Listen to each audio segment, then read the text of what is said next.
What it is, people, what it is, what it is. Back again. Another live. Discussing the Wu-Tang Clain discography today. Not all of it. We talk about all the affiliates and shit. This be a fucking 2-day stream. So there's a certain time frame we're gonna break down. Then we'll talk about our favorite affiliate albums and all that. We're not gonna go in the order of affiliate albums, that'd be too much. But yeah, see who's in there. One viewer, that's what's up. Who's in here?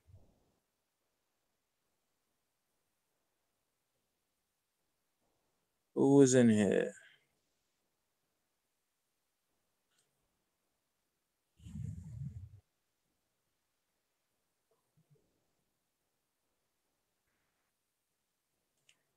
Seeing who's up in here. Just waiting for more people to get in. I'll be inviting the fellas around 4:30.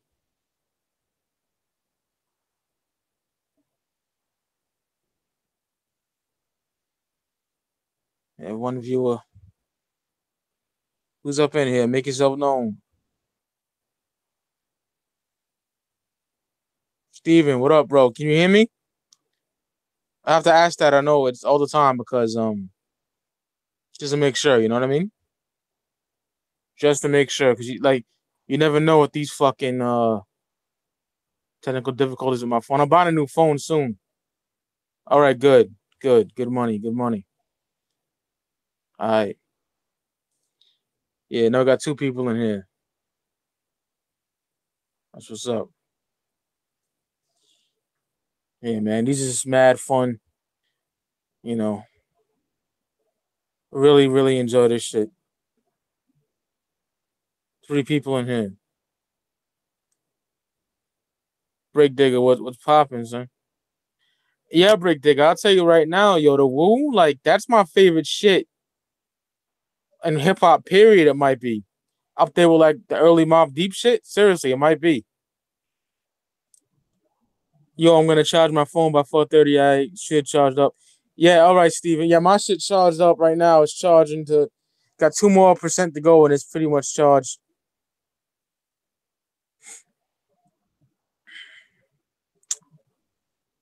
Hell yeah, brother. Can't wait to have you on. This is our show, bro. Top three groups for me. Same, man. Same. I'm gonna get into something I wanted to. Well, when more people come in here, I'll touch on something that's totally not related to the Wu. But you're just waiting for everyone to get in here.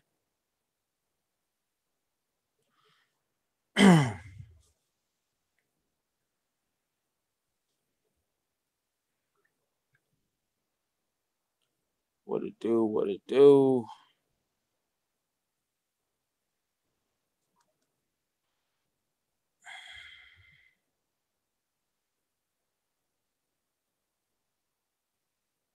Steven, just to let you know, I'm gonna have this nigga Resin in here.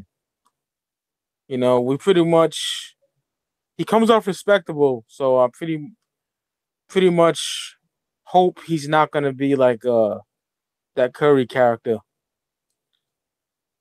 I doubt that though.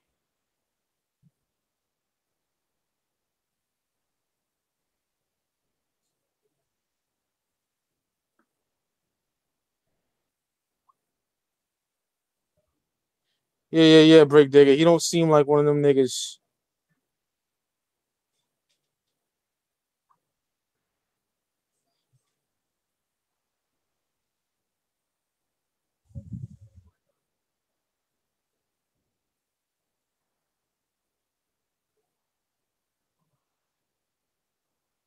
Sorry for being quiet, y'all. Just please no weirdos, please. Facts, Steven. That shit was terrible, wasn't it?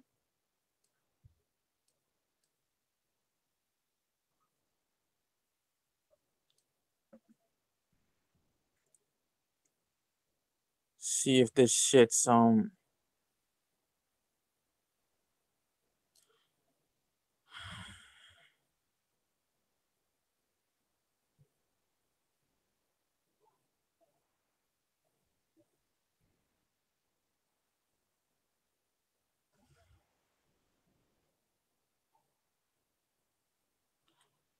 Just trying to add, dude.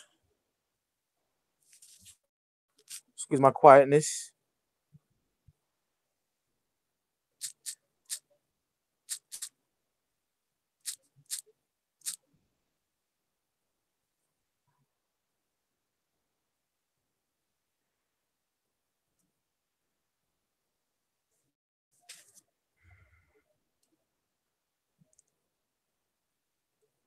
Disturbing to say the least. Yeah, man.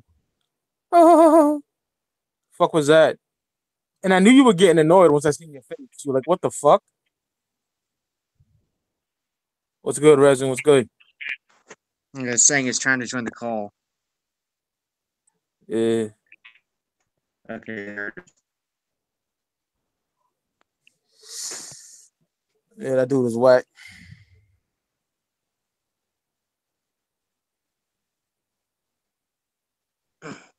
Got 4 people in here. Mm-hmm. That's what's up. Yeah, I want to touch on something before we talk about the Woo before Steven and Reggie get on here, man. Like, there's this dude named by the name of Aguilar, the Don Oh yeah, Bishop. the dude that worked on Onyx's second album. Yeah, yeah. Steven, you know about Ag. You know, Mm. I don't know. That nigga's a clown. He just went on Twitter and was just like fuck West Side Gun out the blue, like for no reason, and just saying a bunch Yeah, of foul shit, you know? And I'm yeah, I like, yo, saw. uh, I like, mean, go ahead, his bro. his work with Onyx was dope, but for him just out of the blue to just start bashing like the cats that brought back the old school like vibe is insane. It is. It's like you're mad because you couldn't do what these niggas did. Exactly. You feel me? Like, fuck out of here, son. So yeah, like Onyx is dope, but yeah, like I like that hype shit they do, but Griselda I still prefer, and Aguilar I think, like you said, I think he's just jealous that he hasn't been doing what these cats are doing right now. Like they're on top of the rap game. Yeah, easily. The thing is, I'm not no Griselda fanboy. To think why I mentioned that because he said that West Side Gun is bad for the culture, and that is asinine to say. You know what I mean? Yeah. Fuck out of here. Like, for no reason. For no reason. Like, this nigga's dumb. Yo, I got his album. That shit ain't collecting dust, B. For real, for real. Uh, I saw he's supposed to be coming out with a new album soon. Yeah, the same day as Chris Benoit. Do you think after that tweet, do you think he moved it up that to the same day Crispin Wall drops just to piss off West Side Gun? No, I think it was coming out the same day. He just wanted free promo, Uh, you know, because I looked at the tweets before that and it said it was coming out on the 22nd and all that. But I don't know. I lost a lot of respect for that cat. mm. That nigga's You know, pushing what, 50? he's gonna probably try to get promote listen to my album instead of West Side Gun's Chris Benoit because they're both coming out on the same day. Yeah. So this is just the beginning of what of his shit talking.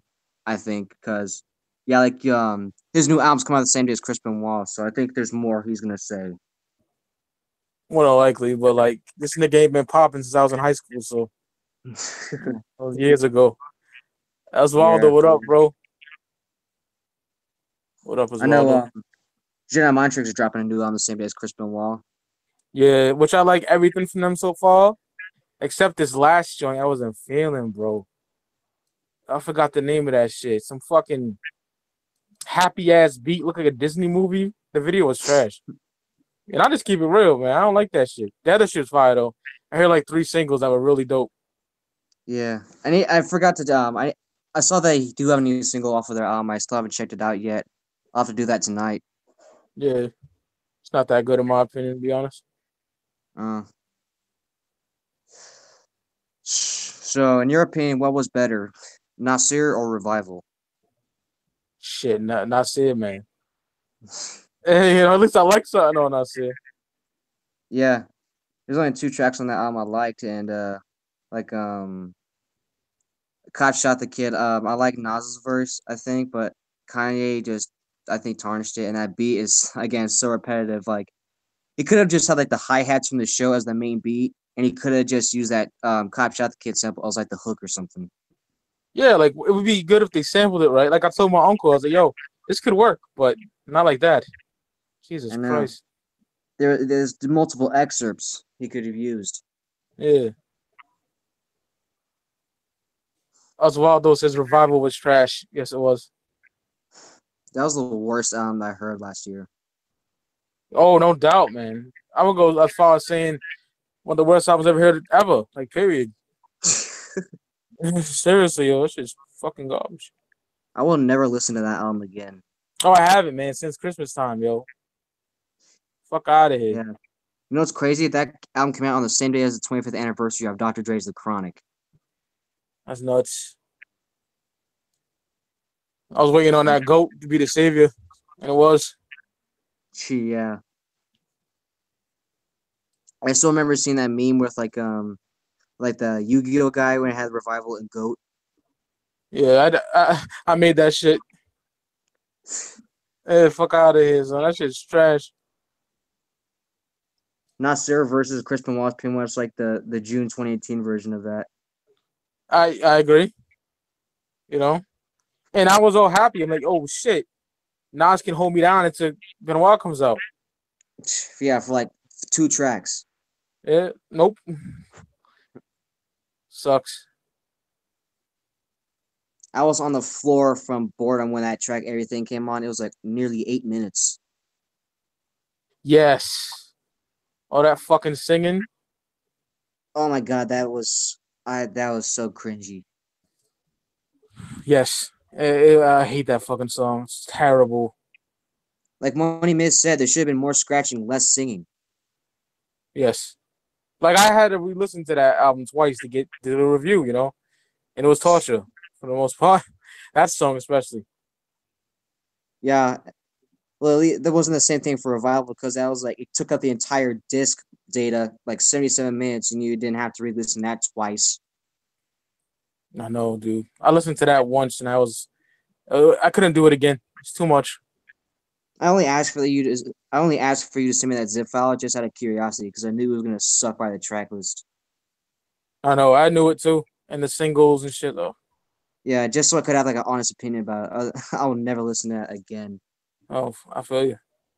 97 to 2002 Eminem is all day. Yeah, I'm one of them niggas that like Relapse, but I understand why people don't like it. You know what I mean? Yeah, Because of that accent and shit. It's kind of fucking annoying. I know. I feel like I hear people talk about Recovery like way too much, man. Way too much. Oh yeah, It's like Recovery. yeah, like no, go ahead. No, I just said Recovery ain't that good. That's all I said. I know. Yeah, because it has that song on. I think that's the one with the Rihanna track. Isn't it? Yeah, fuck, I don't know the name of that shit, man. I can't even tell you, bro. Yeah, every that's like the only song Eminem by Eminem people know except like Rap God and Lose Yourself. Love the Way You Lie. There you go. Just popped in my head. That shit. Yeah. I remember like in like early 2018, Lose Yourself started popping again, and even though it's a good song, I feel like people are hypocrites because a lot of those people, like 9% of them, have not seen the 8 Mile movie. Facts. Yeah. And that the music they play on that movie was fucking badass because that was like they actually said it in like the time where Eminem was coming up in like Yeah, 95. yeah, Detroit like 95, 96 was about to drop before Infinite dropped, and they had like songs from that came around that time like OC's Word Life, Method Man Bringing the Pain. They had Cream. I heard that when Eminem was about to go on stage to take on Papa Doc. They had that playing in the background. And Shook One's Part 2. I heard that in the intro of the movie. That was my introduction to Mobb Deep. Yeah. Even the battlers, they sound like niggas from that era. I love that movie. That movie's fucking fantastic. Mm-hmm. Oswaldo says Adam and Eve was dope, though. Yeah, it was. Mm-hmm. What's good, DiCaprio? It's popping my Providence, brother. Ooh. 6 watching. Oh, this is live right now. Yep. Oh, We've been okay. live for a while now. Yeah. All right. So when Steven and Reg joining? 4:30. Steven said. Reg's probably the same time. Okay. That's when we talk about what we're just bullshitting right now.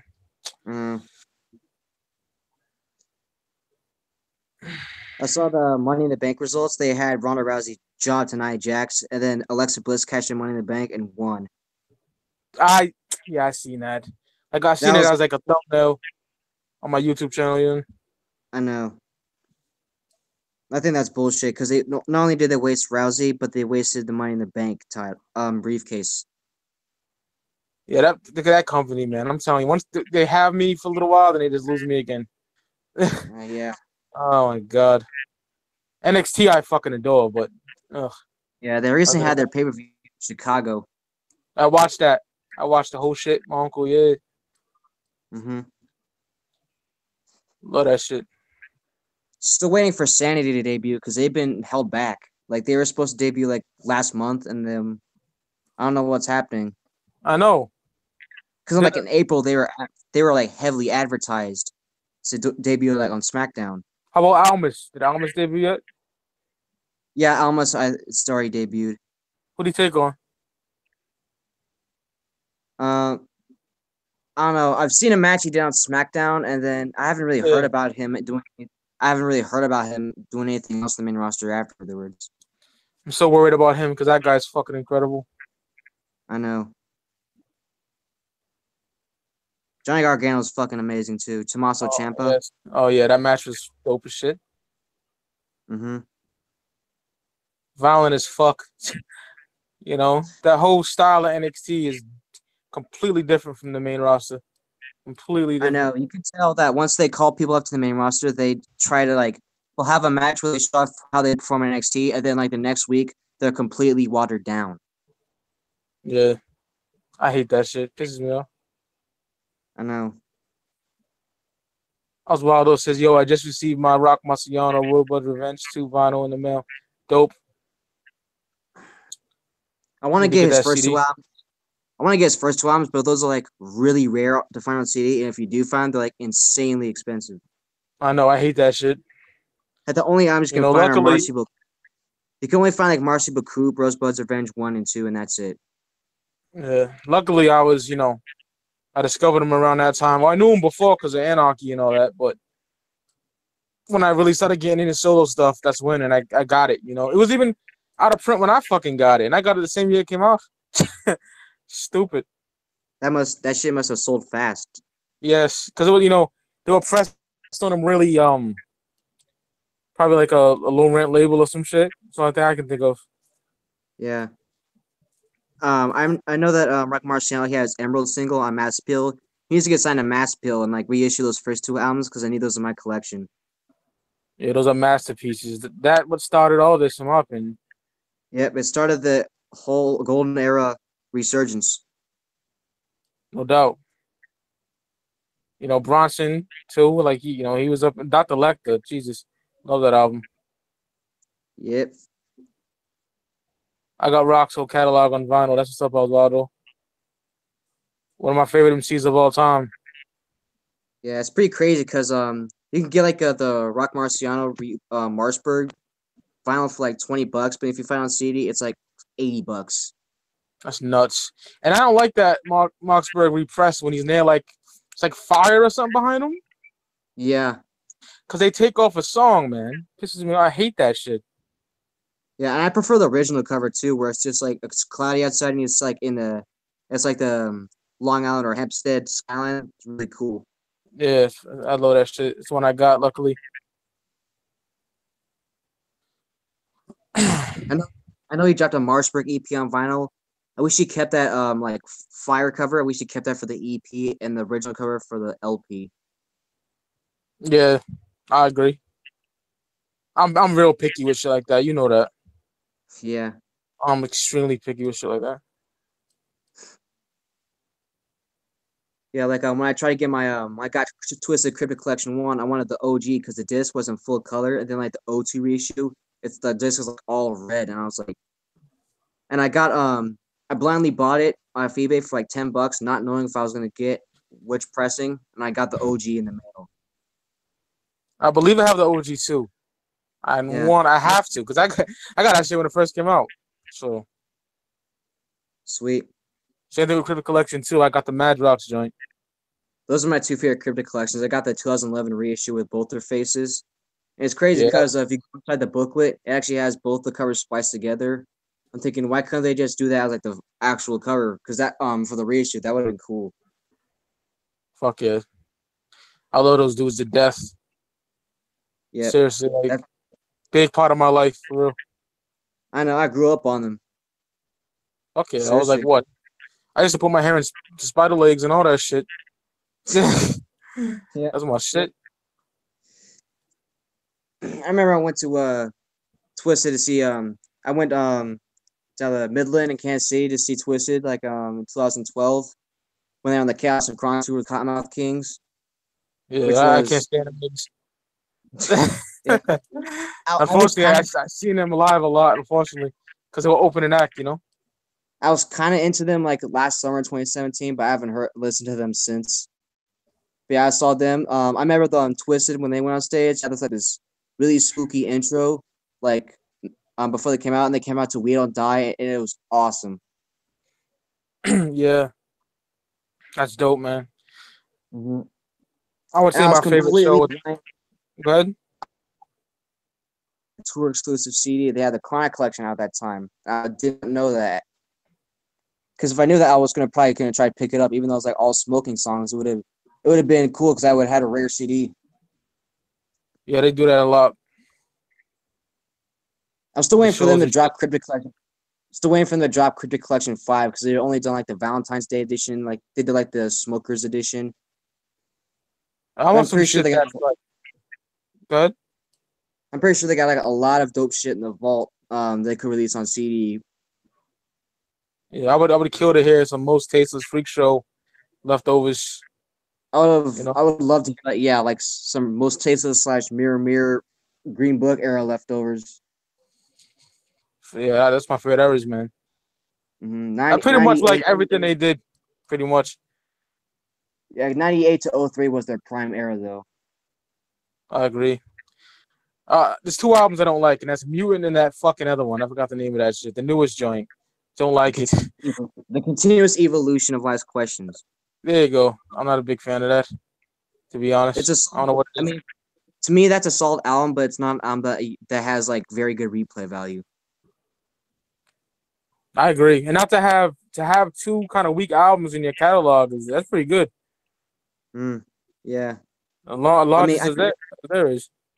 I think Mutant was all right. Yes, it had some songs I wasn't really feeling. Like that song Mannequin is just weirdo shit. But Respirator I thought was okay. But like the transformation of a new civilization, the opening track, that shit is brutal. Well, my problem with Mutant is the instruments sound like punched in. They don't sound like live, you I know? know. Because Zach Allen played like on Shangri-La and Mikey Clark played on Freak Show, the instruments on that. So every kind of cross-branded rock shit they did, they had live instrumentation. You know, I'm like, I don't know. Not a big fan Yeah. of that. But Um, those are the gods to me. I think I can have 2004, 2000, like yeah, 2002 is when Mikey Clark left. See, I think Mew would have been a lot better if he was still around at that time. I agree. Because those first two tracks, Transformation of New Civilization and Get Off of Me, those are tough. You know, I gotta revisit that. I obviously have it. You know, I have everything from them, but I gotta revisit that for sure. Yeah. What's your thoughts on their album Independence Day? I fucking love that. I don't know what the fuck niggas be smoking. I know. That shit's banging. The A side was really good because they had like Welcome Home, Sex, Drugs, Money, and Murder, Feel Me, Bust Your Head Open. Then you had the B side of How I Live, Raw Deal, and then Bury 'Em All. But that was like the only songs we really liked. There's like a few tracks I wasn't really fucking with, but I think that album's pretty solid. The Dog Pound DJ Quick. That's amazing. Yeah, they had On a Twisted they had album. They had Proof on there too. Yeah, they did. Bizarre. Yep. Do you see I the got release? I'm Go pretty ahead. sure you've seen releasing his Attack of the Weirdos EP from '98. Yeah, I seen that. It's up for pre-order and shit. I'm still pissed off that the House Craze catalog is only being reissued exclusively on vinyl. Yeah, I know. That's fucking garbage. I mean, come on, you've reissued Homebound on cassette like in 2016. And I wanted that shit forever since '97 when I discovered them. I know. Triboro, what's goody? What's goody, I'm lucky to Triboro? have Homebound on CD, but I need their other albums. Like Head Trauma is amazing. Home Sweet Home is dope. Their whole catalog is amazing. They have no weak albums. Word, except that shit with ROC and the other nigga. I don't really fuck with that one. The Half night they Breed. came or some shit. Oh yeah, the night they came home '99. I think that was pretty good, but it was weird seeing it under the House Craze catalog because that was actually what Half Breed became. Yeah. And their first album, Half Breed Contamination, is fucking amazing. My nigga Andy from Detroit was always telling me about that shit. Yeah, man, you gotta check them out. They are the shit. All I wish right, they I'm would. letting Steven and Triboro in here now. I wish they would sign Scraps to Imagine Ninja because that dude was nasty. The white nigga, right? The white boy? Yeah. Yeah. See, Steven. I think they actually did a diss song to Twisted back in like 2002. It's called Candy Apples and Razor Blades. Goddamn. It was like a subliminal diss track, but they were talking about like sticking razor blades and like candy apples and give them to kids. That shit is tough. Damn. What up, fellas?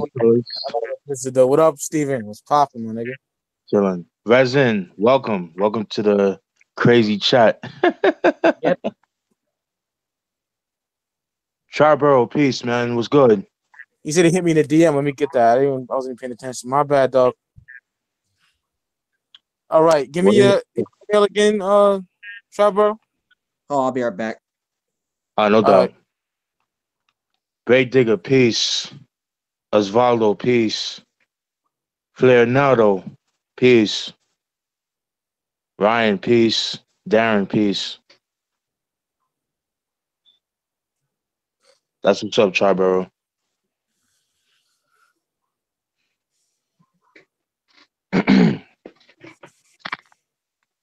had to prepare myself, man. I had to get some water, man, because Oh yeah, man. It's hot as a motherfucker, you know. so it's hot as butt cheeks, my G. Oof. And I don't have central air in this motherfucker. I don't have the AC joint, so. Ooh, yeah. But yeah. in my living room, I got this big ass fan.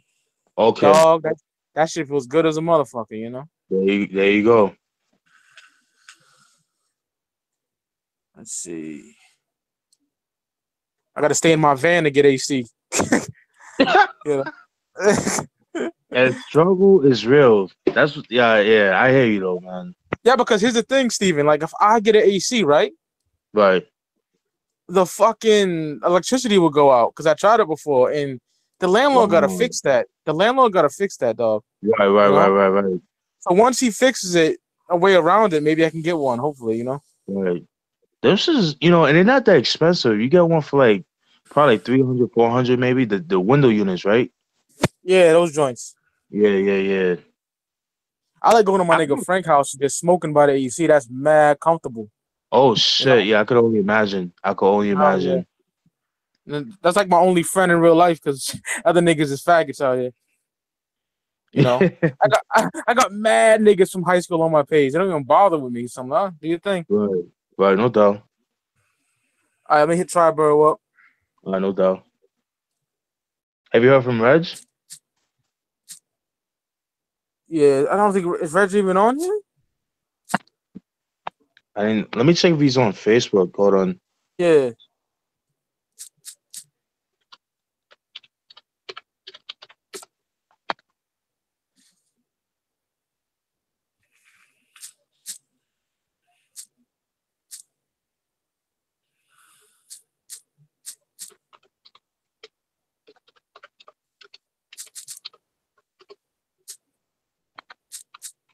All right, I'm back, y'all. What's going on, Resin? I'm getting dinner cooked. I'm having a steak. Okay, that's what's up. Yeah.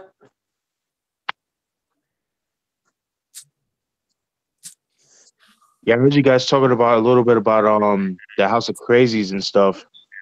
Yeah. Yeah, I still like all that stuff. Yeah, like the what was the name of that? Like a couple of albums from like 95, 97, but they're like only like cassette only though. That's the sucky part about those albums. They're very hard to come by. I know. I'm glad I have one of their albums homebound. I actually Yeah, have homebound. I have the 2004 CD remaster, and I also have their 2016 cassette repress, which I Oh, got in nice. like which I got in like a bundle. I got along with like the Twisted and Most Tasteless, the Fetus cassette, Green Right, Book right, cassette, right, right. Green Book Okay. repress on CD from 2016. Okay, okay. Yeah, I still have that. no, go ahead, I my still bad. have that Green Book sealed because it came sealed. Got you. Yo, Yeah, Mike, right. Red says he's Yo, on his way home. all So he right. said he's just got home. He's gonna connect his mic. Facts. All right. What up, Nath? How you doing, bro? Peace, Nath. Peace, Nav. That's the homie right there. Hey, Dope yo, Steven, producer too. What's up? I want to get you up. Yo, this nigga Aguilar, man, hating up for no reason. That's wild, corny, son. Yo, I'm sorry. that shit just came out of nowhere. I'm like, what the fuck is going on? Yeah, that nigga's a clown, son. And trust me, I respect the nigga. But Yeah, me that's too. Me whack. too. But how did it start? He just basically said fuck West Side Gun out of nowhere for no reason. I The guess fuck? just jealousy. Yeah, and he was talking shit to Conway too. What's up, Triboro? Wow. What's good? Triboro, peace. What's up, Trout, bro? Yo, Triboro, did you hear about Aguilar's tweet about West Side Gun? Yeah, I heard about it today. Actually, Yeah, that's what we're talking about right now. it's crazy. So unexpected, man. Very unexpected. I'm like, what the fuck is going on? That's crazy. Blow the And I dust. like Blow the, Aguilar too. I just feel like for him oh, to yeah. come out and say that is something like, what's wrong with him? Yeah. Like how was West? How was West bad for the culture, nigga? He's elevating the culture, you cocksucker. Well, that could be jealousy too. Like he could be jealous. Oh yeah, he one of them bitter old niggas. Right. Nobody's talked about him since like the 2000s. That's a fact. This in the Purple City era, nigga. Get out of here. I think it's just another way to promote his album because it's all coming out the same day as Chris Benoit. Yeah. That's crazy. Cause I know he live out in Cali, and he be fucking with like Hush Kingpin and Smooth and them niggas. So Right. Yeah, I know they and where, reconciled. I know they reconciled their beef. Both Lord Wavy and them. So and Westside Gun. So I don't know. That just came out of nowhere. yeah, Hush is that dude. Wavo. Yeah. That's my dude. Yo, West told Hush, he's like, come get your mans. That's what he told him. Oh man, this Friday, y'all. Oh man. Yeah. I can't wait, bro. Yeah, my uncle Brian's coming out to town Thursday, and we're gonna hang out all day. He's gonna fly back that same night. I wish he was out here for an extra day because I want him to hear this Griselda shit because that's the same day Chris Benoit drops. Fuck yeah, bro. Yo, Resin, where you from originally? Like, where you at right now? You don't mind me asking. I'm in the Kansas City area, like around Kansas City, Kansas. Oh, okay. That's what's up. Yeah. That's what's up. You a Chiefs fan, Resin? Kind of a Chiefs fan. I'm more of a Royals fan. Yeah. True. They have a dope stadium, the Royals. They still have the like the waterfalls or whatever, the water springs. Yeah. Nice stadium. I mean, I can't really hear what's going on right now because I have bad reception. So it's like it's kind of like chopped up, but sometimes it'll be clean. Got you. No, Yeah. I was just asking if the Royal Stadium they still have the water springs. Oh yeah, the water fountains. Hell yeah, they do. Yeah, that's dope. I always thought that was pretty dope. I went there for a game like in late April this year. And they're still Okay. there. That's what's up. Yeah, I'm hoping Yeah, to go man. back. Hoping to go back for a night game like sometime this summer as well. Oh, that's dope. That's dope. Because I haven't really been doing nothing this summer, just watching Mike's live streams, recording demos, and writing Okay. lyrics. Word.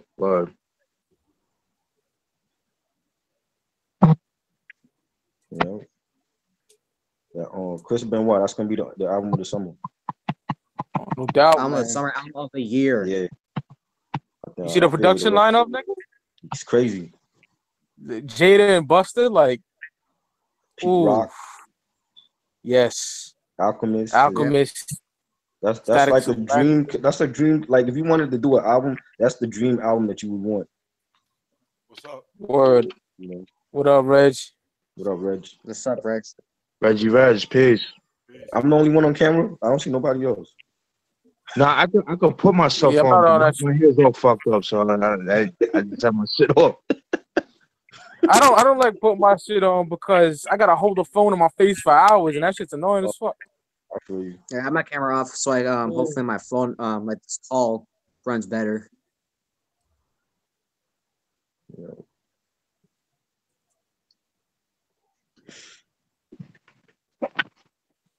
What did you think about the All right, Nas yo. album? Talking to the Nas album, Yeah. we did a whole joint about that. We can touch on that a little bit though. Why? I will see. I wasn't there for that. Like I missed that, but I mean, Yeah. in general, I thought it was decent. It's not like the best. I don't even call it a whole album though. Facts. Exactly.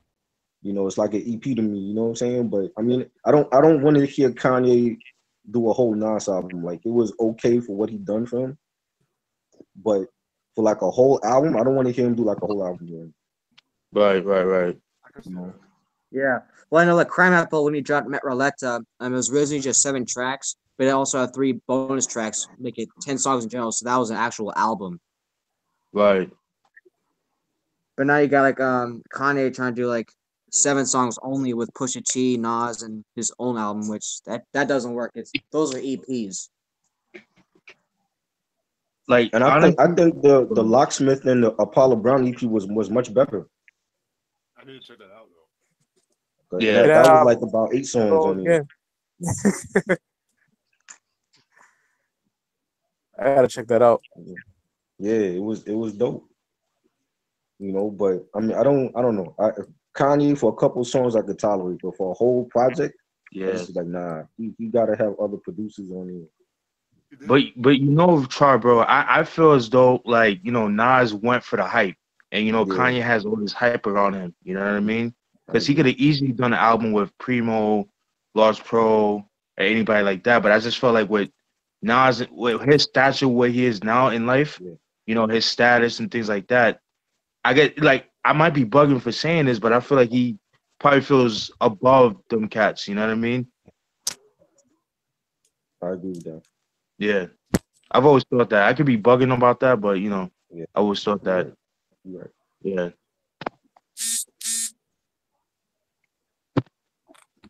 All right, y'all want to start on this Wu shit? Yes, sir. Oh yeah. Question. I was thinking first we can like give our introduction, like how we got into Wu. All right, we can do that. We'll break on to the albums and stuff. And Reg, you said something good. Where do you want to stop? Because you made a lot of sense with that. Like I said, let's stop at the W album. yeah. Okay. And we're getting to this our favorite solo joints or whatever. Yeah. All right. Anyone can set it off. Who wants to set it off? Are we gonna start off with like Enter the 36 Chambers, or do you want to like start off like with like the 91 solo efforts that RZA and Jizza did? We can mention those, but we can start. I want to know like how everyone got into Wu. Well, how I got into Wu. I got into I got into Wu. Like I used to like watching Video Music Box, and I saw the Tech Connect video, and then like I didn't really pay attention to them until they came out, until Method Man came out with Method Man, and then I was like, oh, I like this song. And then in high school like the tape, like it was the album came out early, like it was on bootleg, and everybody kept talking about it. And when I was in English class, I kept hearing like my homeboy was telling me about this group called Wu-Tang Clain, and it was like 9 MCs, and I never heard like 9 MCs all on one like track together. So that's when I started. When I checked out the album, I was like, yo, I gotta get this, and that's how I got into like to Wu, and then everybody else started coming around after that. Dope. You know. All right, me next. Yeah, go ahead, Reza. All right, how I got into Wu. It was spring 2016. I was in 8th grade. This is when I was just getting into hip hop. I was like heavy in like Tribe Called Quest and Atmosphere. I had it on Tribe Called Quest Low End Theory Radio, and it had like native tongues on like other relative artists like Mos Def and all that. And then Wu-Tang came on. The song Tears off of Enter the Three Chambers. Nice. And I heard that sample at the beginning, that Wendy Rain sample, then RZA's verse, then Ghostface verse, and I was blown away. Like, I need more. And then like a week later, I listened to Enter the Three Chambers. It blew my mind. That's in my top 10 favorite albums. And then that summer, I listened to the Wu solo albums, like I heard Tical, Turn the Three Chambers, Ironman, Liquid Swords, Cuban Linx, all that. And since then, they've been like my favorite group ever.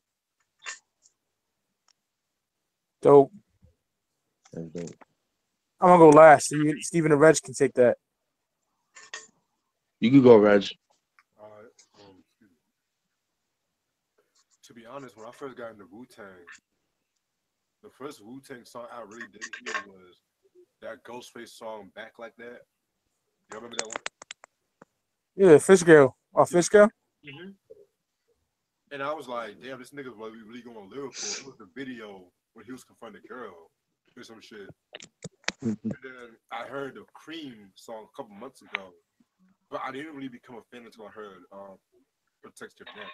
And then I bought the album and shit, and I was like blown away. Oh yeah.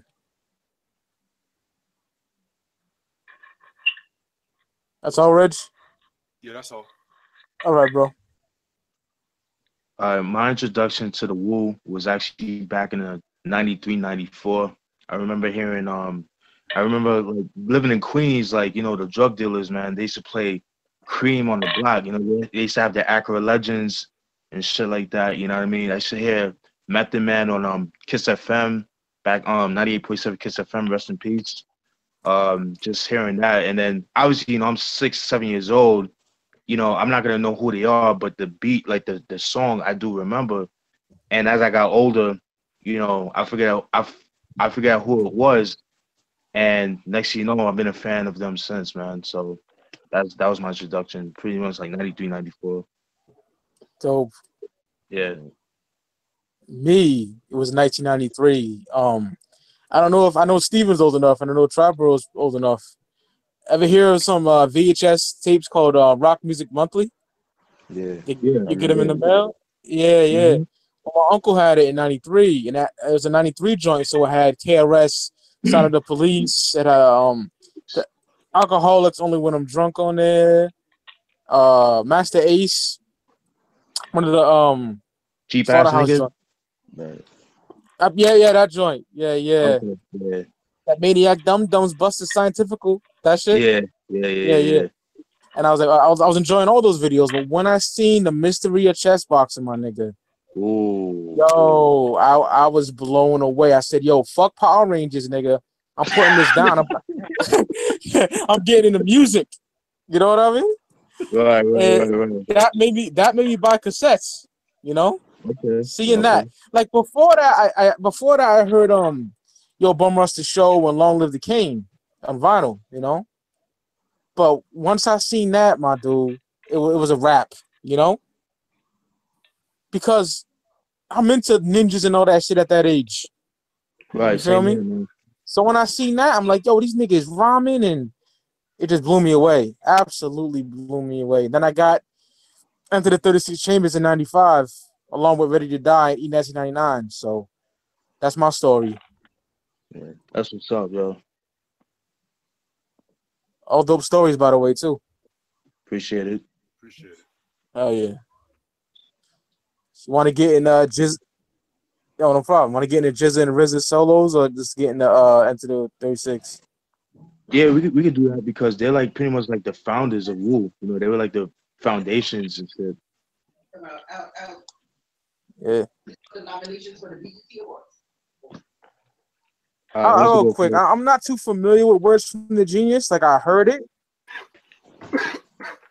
I can set it off real quick. All right, go ahead. Like, Words from the Genius, I heard it, right? Yeah.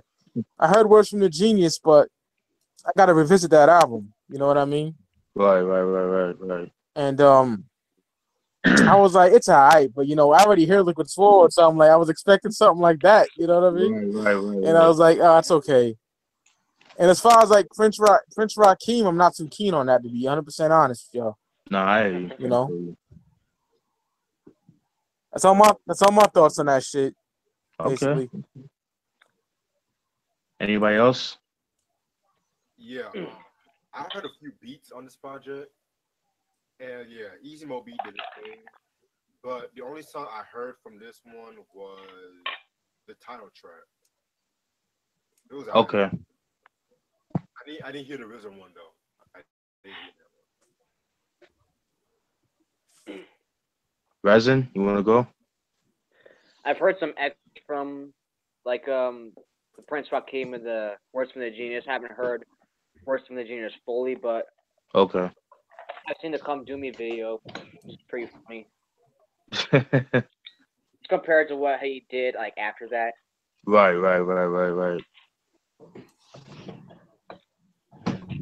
Yeah, actually, I might be in a minority, man, but I actually like the Words from the Genius album. It's pretty dope. I mean, yeah, it came out like in '91. You know, like that was like the tail end of the cold chilling era. You know what I mean? So it definitely has like that Big Daddy Kane-esque kind of vibe to it. You know what I mean? You know, Easy Mo B did the beats, the majority of the production. I think he did all of the beats. He got some joints, man. He's spitting. You know what I mean? He didn't really curse on that album. You know, it just captured early '90s New York at that time, you know. And you know, Easy Mo B, like he was doing his thing. When he did Miles Davis's Doo Bop album, which was pretty good too. That was the last album Miles Davis ever put out before he died and shit. But a lot of people think Liquid Swords is actually just his first album. It isn't. It's actually his second album. But Words from the Genius, it's an acquired taste. You know, it's not for everybody.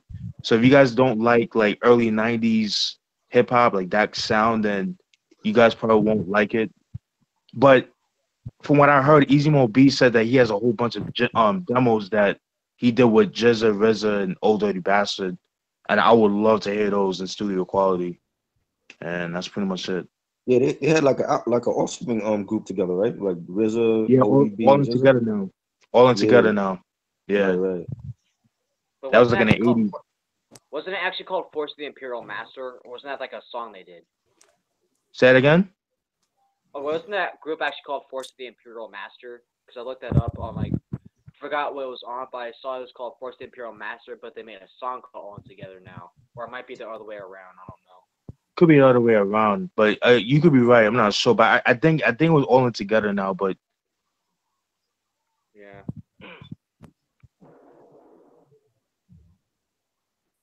Can't always trust Wikipedia and shit. yeah, exactly.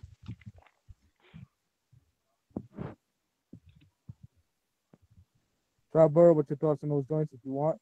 If you heard them or not?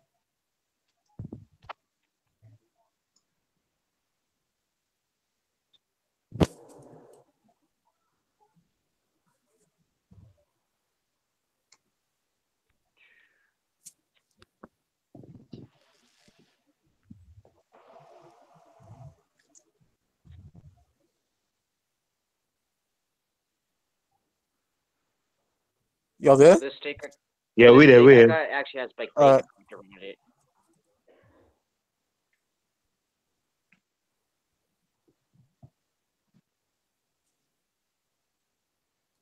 Everybody gave their thoughts on Words from the Genius? What you said on Mike? Anybody gave their thoughts on Word from the Genius or? I didn't. Yeah, I didn't hear it. joint? My it was the Liquid Swords album. Like I didn't even know like he had a album before until like years later. So I never heard it yet. Yeah. All right, I guess we can Actually, dig into the. Oh, go ahead, Steven. no, I was gonna say I actually need that album, the Worst for the Genius album, but that Right. shit goes for a little bit of money. Yeah, I'll get it I've just seen for it the go for fuck of it 50. too. You know. Yeah, But I've seen it go for like $55 online. Wow, God, that's Yeah, crazy.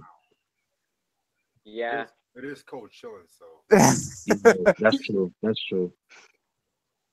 Yeah, cold chilling. Everything cold chilling is fucking Pablo Escobar brick money, nigga. yeah, Jeez. because There's an Stupid. OD person. That was the label back in the day, Absolutely. you know. And Kane Hmm. and Jizza. Coogee Rap. Yeah. Shantae.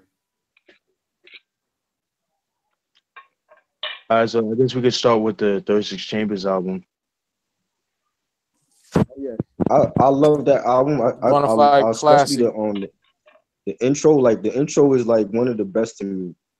Like just it was so like funny and creative, and I never heard no intro like that before. I remember hearing that intro on Stretch and Barbito back in the day, and Yeah. they played like the whole thing. They played like I think they played like the first four tracks from that album, intro and shimmy shimmy, baby come on. And I was like, yo, when I heard that, I was like, yo, I got to get this joint because it's Right. ODB and funny, and he had bars, you know, Yeah.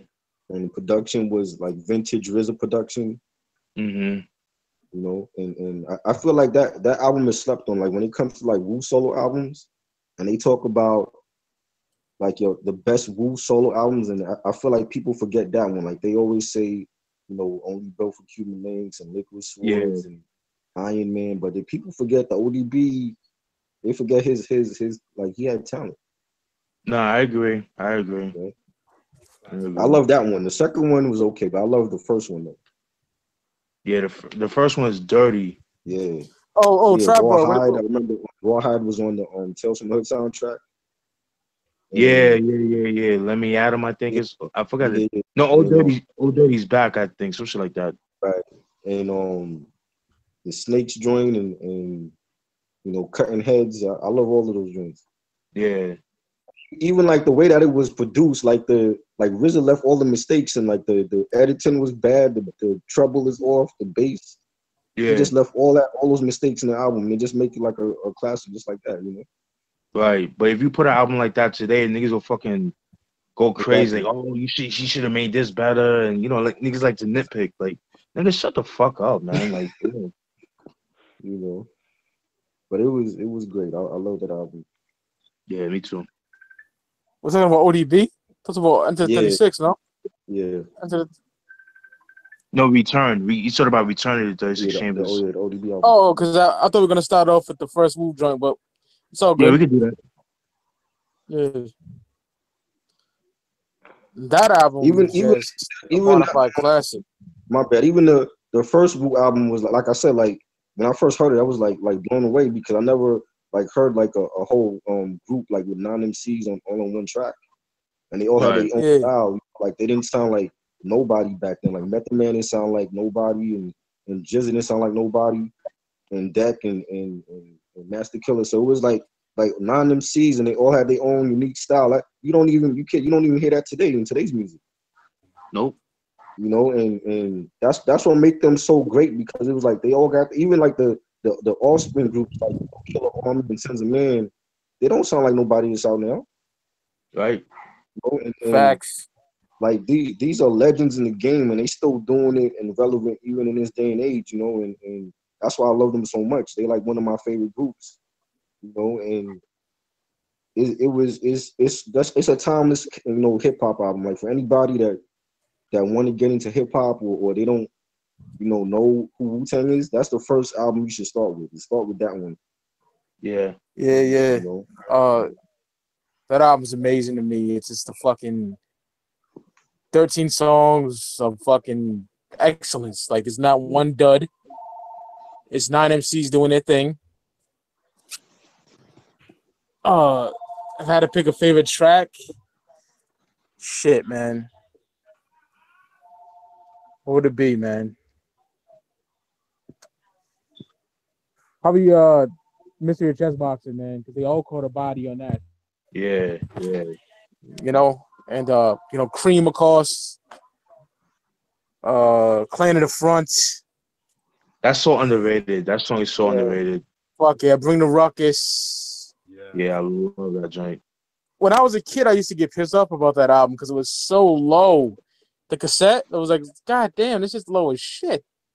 But, Yeah, the but mixing over the was so years, yeah, over the years, I got better equipment and I can make it sound a lot louder. So thank God for that. yeah. Right. But that album is just amazing to me. It's not my favorite Wu album though. We'll get to that. Okay. But it's a fucking masterpiece. Like what else can be said? Like from the fucking skits, like the torture skit with Meth. I'll fucking stab your shit with a rusty screwdriver. Blow, and all that shit's dope. Hey yo, what the fuck my killer tape? All that shit, son. Yeah. Classic. That's basically my thoughts on the album. What else can be said? You know what I mean? Speaking of which, that Killer Tape skit, I think the original Seventh Chamber might just be the most underrated track on that album. Cause I agree. Oh, Resin, we lost Resin. What the fuck happened? Yeah. Damn. What the fuck? Oh well. Who's next? Talk about this masterpiece. I guess it's me. All right, Reg. I'm not gonna sound like a broken record, but it's a classic, hands down. Like that's just one of those albums you introduce people to hip hop to. The style was so distinct at that time. Um, every track was a damn banger, man. Every track was just so phenomenal. I can't even pick a favorite track. It's crazy. I know. Like I'm looking at a track listing right now, and I'm just like, damn, I can't even pick a favorite track, man. It was crazy. And you know what's really crazy though? A lot of fans hate the song "Can It All Be So Simple." Really? Yeah, that's like one of the best songs. That was like the first song Ray and Ghost like really did together and shit. Like really? They said it was. You know what's funny? Sentimental. You know what's funny about that, Reg? Sorry to cut you off, but all these motherfuckers, man, these fake ass low heads that they want to capitalize on old vintage polo and shit. They don't realize like that the Snow Beach, became popular because of that video. Exactly. You know what I mean? But that's crazy that people don't like that song. So I love that. I could listen to the instrumental like just by itself, and that's how good it is. But my bad, keep on going, Reg. I didn't mean to cut you off. Oh no, you good. Like that Gladys Knight sample was just so eerie and And also one more thing. One song which I fucking love that not a lot of people talk about. Wu-Tang Clain Ain't Nothing to Fuck With. Yeah. Method Man co-produced that beat too, right? I heard about that. Yeah. It's crazy, right? Yeah, that's dope, man. That bass line, doom, doom, doom, doom, doom, doom, doom. Woo. Method that beat, right? Yeah, him and RZA. Yeah, him and RZA. That fucking video was like a montage of all the other videos and shit with the fire. Yeah. Oh my. It's so gritty. That video is so grimy, man. I love it. Fucking Vivo censor that shit, man. Fuck that bullshit. Are you serious? Oh man, I hate Vivo. I know, I hate that shit. Vivo can eat a dick. Right.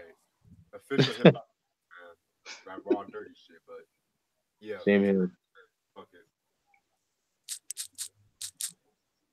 Yeah, man. For me, man, I fucking love this album. This is a masterpiece, man. It is well deserved to be, in the high, like in the talks of like the Midnight Marauders, the Chronics, and Doggy Styles, and the All Eyes on Me. Albums like that, Ready to Die. It definitely is well deserved because for one, like Triboro said, everybody had different styles, but they're all dope. You know what I mean? Like that's very rare today because it's bad enough that we don't really have a lot of hip hop groups to begin with because everybody's have such an ego that everybody wants to be number one. Like not everybody could be winners. Just know your place in life and just keep doing the best what you can do. I mean, Bring the Ruck is definitely my favorite song of the album, believe it or not. I just love the piano, like the dusty drums, hard drums. I just feel like a whole bunch of niggas grabbing this one dude in the ballroom, just torturing that nigga. Like I could just in a cold winter, and it's like banging his head in the fucking boiler and shit like that. Just crazy shit like that, man. Clan in the front, Jezza did his thing on that joint. Can It Be Also Simple? Love that joint. The video's dope. I think that was Hype Williams' first video, if I'm not mistaken. One of his first. It's one of his first, right? Actually, Yeah, that's early. That's like early '93. that video got Yeah. him. Wait, sir, Reg? Oh, I hate to cut y'all off though, but I was just saying that video and the One More Chance remix video got him out there. Yeah, exactly. And because like that video is just so clean compared to the other ones, because the other ones you could tell was like, real low budget Yeah. camcorder, which I love because it adds on to the track. Exactly. I mean, just the whole concepts of the songs, man, is just so dope, man. From the skits, the productions, just love how dirty it is. Protect Your Neck. I mean, I love that joint. My only gripe with the album version of Protect Your Neck, I hated the fact that it was edited. Man. You had to get the Yes. vinyl. Yeah, you had to get the vinyl version to get the bloody version, which is the dirty version. Ironically, But It's though, it's like, right. And Sticking. the last, and then Wu-Tang, the part two, Seven Chamber part two, fire. Great way to end the album. Yeah, that's all I got, man. It's just can't speak of anymore. It just has that early, like late December, early January, bitter old man's winter cold type shit. That kind of Don't vibe. nobody just no nobody describe albums like you, Steven. Like that's dope. Yeah. That's dope, man. You know what I like Yeah. about the Appreciate it. Can It Be Also Simple video too? Mm. MC8 is in there. yes. Y'all notice that? Oh, I forgot. I know. Yeah, I didn't notice that until like recently. Yeah, that's Yeah. crazy. Motherfucking Mr. G. Cheer. Yeah, With his Jerry Curl in cold ass New York. yeah, man. Staten Island, nigga. Yeah, All yeah. That's right. straight Wanna up. like New yeah. You wanna go to the solo albums that came after this or wanna just go to Wu-Tang Forever? Let's do the group albums first, and then we get into the. Oh, if you want, it's up to you, Mike. I think it'd be dope to go like how it was released. You know what I mean? Yeah, That'd be pretty yeah. dope. Okay, we can do that. Yeah. All right, we're gonna go with Tical then for Meth. Tical for Method Man. Classic. Yeah, same here. Classic. Niggas shit on that album. I don't know. Yeah, I didn't actually think, but like when I first heard it, I didn't actually think it was a classic. Like it grew on me because, like at the time, Method, he was like the hottest thing in Wu, and he was doing all these yeah, collabs and everything, and I felt like it was underwhelming. Like, I mean the tracks. I mean we got like what, it was like 13, 14 tracks on there. yeah. Like I 13. felt like it was underwhelming because like I just wanted, I expected more from him for that with that album, and I felt like maybe at the time he didn't deliver, but looking at his discography now, Right. I feel like that's his classic album compared to everything else that he dropped. But Okay. like back then it was kind of like we deserved more from him. Like I just felt like when you listen to like the Wu album, I was expecting like more production like that for his album. But I mean the tracks was dope. You know what I'm saying? Like I love Mr. Sandman and Oh, I um love that. Whew. yeah, Release Yourself, and I like those tracks, Biscuits. But I don't know. I expected more from him with that album. You know, Right. that's definitely like my favorite out of his out of all his albums or whatever. Right. But it grew on me like after a while because I remember when I bought it, I didn't like it. Like I played it, I was like, it's okay. But Right. like over the years, that's when it grew on me. Like, okay, I like this album more and more now. Right. I guess that's by default because of because I didn't like. I mean, I liked Tical too. I just thought it was like the skits. It was too many and it was long. It should have been a double album. But after that, I didn't really like his other stuff. Like the day after project was okay, but I didn't like Tical 3. I didn't like the. I didn't even listen to the other joints, the Meth Lab or whatever. Yeah. But I feel like Tical is his opus. That's the classic in his discography. Okay. Word. Word. Who wants to go next? I'll go. Okay. Definitely like every time I listen to Cal, I always picture like a fucking blue light party or some shit. Like them old parties you be having like in the basement, kind of. Yeah. Yeah, it always has that fucking vibe and shit. Like how fucking dirty everything was, and then Yeah. Method's voice just fucking was like butter on them beats and shit. Facts. Like I think this was the first Wu album that Fourth Disciple helped produce for too. Yeah, because didn't he do what the blood clot? Yeah. Oh no, he did Sub Crazy and PLO style. Okay. Okay. Yeah, fucking classic. Yeah, I guess I'll go. I Yeah. fucking love Tical. I love Tical. The thing with this album was the fact that everybody knows about the RZA flood that happened because he had two floods. And I think with this album, this came out this album was during the first one that RZA had in his basement. And so like he had to like redo a lot of the beats, but he didn't. It was pretty much like a rushed album. You know what I mean? Because he was working on so much projects at the time. So like he would go like to like different studios and stuff like that, and like the lo-fi quality of the songs is why it sounded the way it did. You know what I mean? But to me, it kind of gives it that I don't know, like that essence. You know, it gives it that signature. You know, sound. I guess is what we all love and endear and shit like that.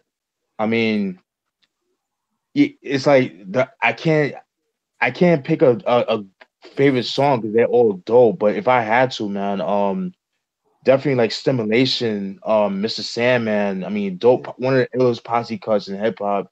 Yeah, Um, even the videos were dope. You know, Release Your Delf, like when he's in the it kind of like I guess like the basement or some shit like that, like a yeah, big ass basement. Um, Bring the Pain. I mean, joints like that. And I remember before, I never liked the Method Man remix, but after a while, after like as I got older, I listened to it. I really appreciate it. I really like that joint, man. yeah, Yeah, that shit is tough, man. Like people hate on it because I think people wanted like because like you said, Triboro, you expected more, but I think also because he was like the more popular right, artists in the group at the time, like people wanted like more like radio friendly kind of joints, but you didn't really get that. You yeah, got like the more kind of an extension of 36 Chambers, but like a more dirtier version of that. You know what I mean? But I love it, man. What the blood clot, Memphis the Chef. Oh, and that song Memphis the Chef, the fact that RZA would have people like the members like they wanted a certain beat, they had to battle the next member for that beat, and that right, song being one of them ended up being the song for that album. I thought that was a dope concept. So shit like that, man. I mean, I fucking love it, love it. yeah, Yeah, Yeah, I'll speak on this fucking classic album, man. Like I always say this, it sounds like Method Man was in a fucking cave, yeah, like penning the shit down. You know what I mean? It's just so dark and gritty. What the Blood Clot is my ultimate favorite song. That yeah. shit is amazing. RZA in his bag, Fact. biscuits, Yeah. Release Your Delf, PLO style, my nigga. Ooh, PLO style. Oh, yeah. just That bass line, the dun, dun, dun, boom, boom, boom, boom. Oof. yes. All you think of is like bubble coats and dusty Tims unlaced. Yeah, You know what I mean? A yeah, nigga in the hallway, the pissy hallway selling dimes and shit. That's what you think of. yeah, yeah. you know? With That his album is a afro. fucking masterpiece. Yeah, definitely. The picking that shit, you Yeah, know? 2 for 5 joints, okay? You know, Yeah, it yeah. just takes you that shit. It's Hmm. a fucking masterpiece. You know, it's one of the best Wu solo albums. I agree. And I can't agree with I, that. I yeah, I feel it don't get it. It's overshadowed by, you know, the albums that are gonna come later, but I fucking love Right. it, you know. Yeah, because it's like I said, like it didn't have that mainstream appeal. It didn't have like the radio poppy songs and shit like that. But it's okay. You know, the real heads know the deal. Oh yeah. So we go to 1995. 5. We get to Return to the 36 Chambers by ODB. I'll set it off on this one. Just Okay. I love this album. You know, this proves that ODB can rhyme, you know, regardless if Jizza wrote his shit or not. You know what I mean? And Yeah. I heard he was a mess to work in the studio, as you explained in the past, Stephen, how he kept punching in one-liners. You know what I mean? Yeah. But Rawhide, probably my favorite track on the whole album. Mm. Yes. That shit Mm. is amazing. You know? That beat is crazy. Yes. Let And me of ask you course, something, Mike. Brooklyn Zoo. Oh, go ahead. Let me ask you something about Rawhide. Who you think had the best verse on that song? Oh, Meth. Chef. Meth. Meth, can't Yeah, argue with I'm gonna that. have to say. I'm gonna have to say I that too. Yeah, I gotta say, Shalal Raekwon, nigga. That's all I gotta say. yeah, Yeah, yeah, man. That's just it's an awesome album. It's funny as fuck. You know, the yeah. nigga said some outlandish shit on there, crazy shit. That if it was anybody else, you would just shut it off. But this nigga, you Yeah. know, no, because he has a charm to it. I remember the skit. He's like, when we were little kids. Remember we used to go, and shit like that. He's wilding on that shit. So I You used to know? do that shit. Yeah. And I'm like, God damn, ODB. But yo, I like everything on there. I think it's a classic in my eyes, you know. And for niggas say that ODB can't rhyme, just listen to that because he gets it in on there. You know, like, Exactly. and you know that takes me back to like I told you, Steven, like when I Mm, was a kid. When I was a kid, you know, it takes you back to that time where you remember where you was. You know, right. like when I hit Brooklyn Zoo, I know I was, you know, sitting on my floor eating cereal, watching on TV raps. You know, Right. and that album's just amazing. You know, point blank. So that's all my thoughts on that masterpiece. Return to the 36 Chambers. Oh wow. What's going on, Rich? Oh, my fault. I got distracted by a news reporter said that XXS Tenacion got shot, but my fault. No, it's all good. Yeah. That nigga dead or No, they say he's in a coma. oh shit. I don't like the nigga music, but I don't wish no one dead. So Yeah, yeah, yeah.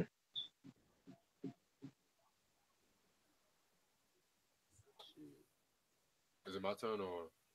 Yeah, you could go. Oh, and by the way, I think Resident said he'll join in a few minutes. all right. All right. 36 Chambers. The way I see it, it's like a sequel to the original 36 Chambers. Hence, Definitely. hence the title and like the production. I fucking love on some real shit. Like Hell yeah. it's like black comedy, surreal comedy, but it was still hardcore at the same time. Like the one thing I've always loved about that album was basically I really not give a fuck. His carefree attitude on that whole album. Like nigga put his whole welfare card on the cover and shit. And crazy thing, this was nominated for a Grammy for Best Rap Album, the first nomination and stuff like that. That's the crazy thing. Oh wow. And an album released like that today, like that would get like critically panned, all that shit, man. But fucking classic album. Hipper to the hopper, like Ooh. Ooh, yeah. Yo, in the fucking whip? That Yeah. shit. Forget it. to be real, I did like the song Drunk Game, Sweet Sugar Pie, mostly the beat though. Yeah, yeah, yeah. That beat is tough. Like Luther Vandross.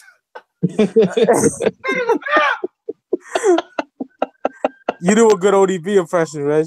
Yeah, you You do. sound just like that nigga. Which is good. On some real shit though. This nigga. On some real shit. The Shimmy Shimmy Y'all remix with MC8 though. But What? I haven't heard that. you haven't heard that? Nah, not that I remember, yo. It's What an been a odd while. choice too. I'll send it on Facebook. Hold on. All right, cool.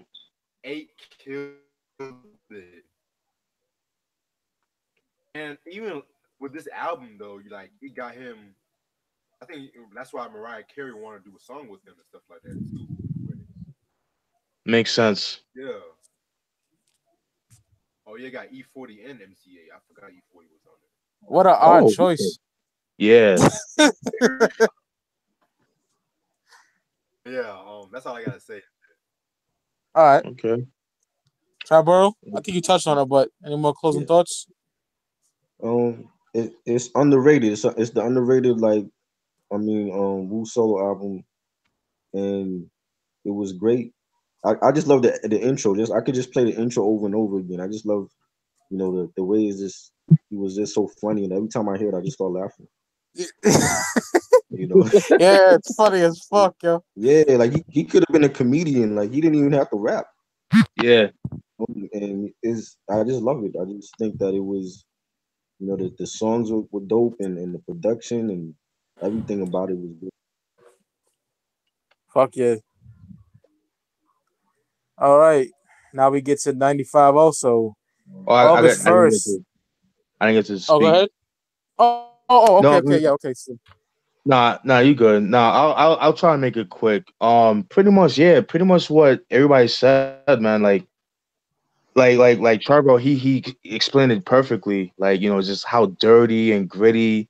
It's like a nice mixture of comedy, dark, and gangster shit. You know what I mean? And just like how you said, Mike, like how he would do one bar each time, and it took them like maybe close to 2 years to record the album.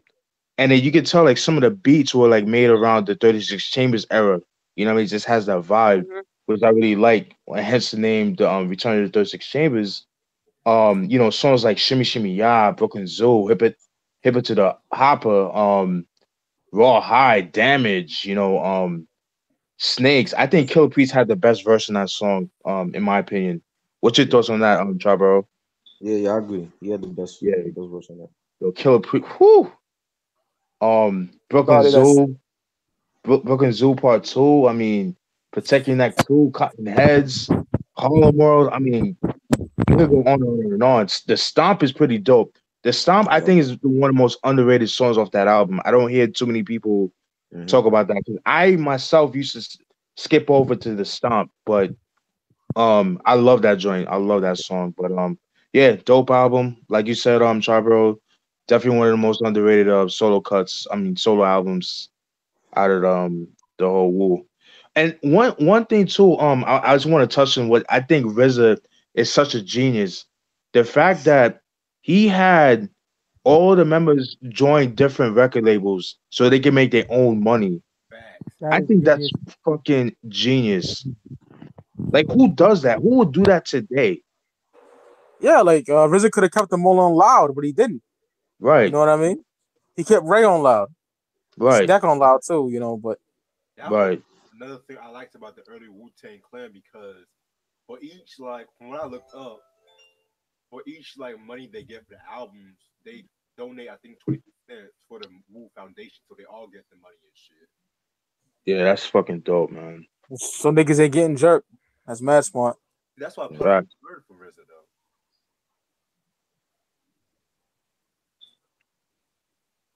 Where you want to get to the fucking magnum opus of the whole solo shit, my opinion. August 1st, 1995. History. He didn't really shine on Enter the 36, but he damn sure shined on this. With guest starring Ghostface Killer. We're talking about Raekwon, only built for Cuban Linx. I'm back. All right, bro. The Purple Tape, nigga. Yeah. That's in my top 5 albums of all time. Same here. Easily. All right, I'm gonna touch on the purple tape, and then I'll let y'all follow. Just like point blank, my favorite. Well, Ready to Die is my favorite album of all time, but this is number 2. You know, and the truth be told, I like this better than Ready to Die. You know, I kind of got that kind of weird aesthetic about it. You know, I agree. but yeah, every track on the album is a fucking heater. You know, Glaciers of Ice, fucking Concentrated Scar Faces, just everything on there is just amazing. And it's like it's Ray's album as much as Ghost album. You know what I mean? Like them niggas, they started that mafioso shit.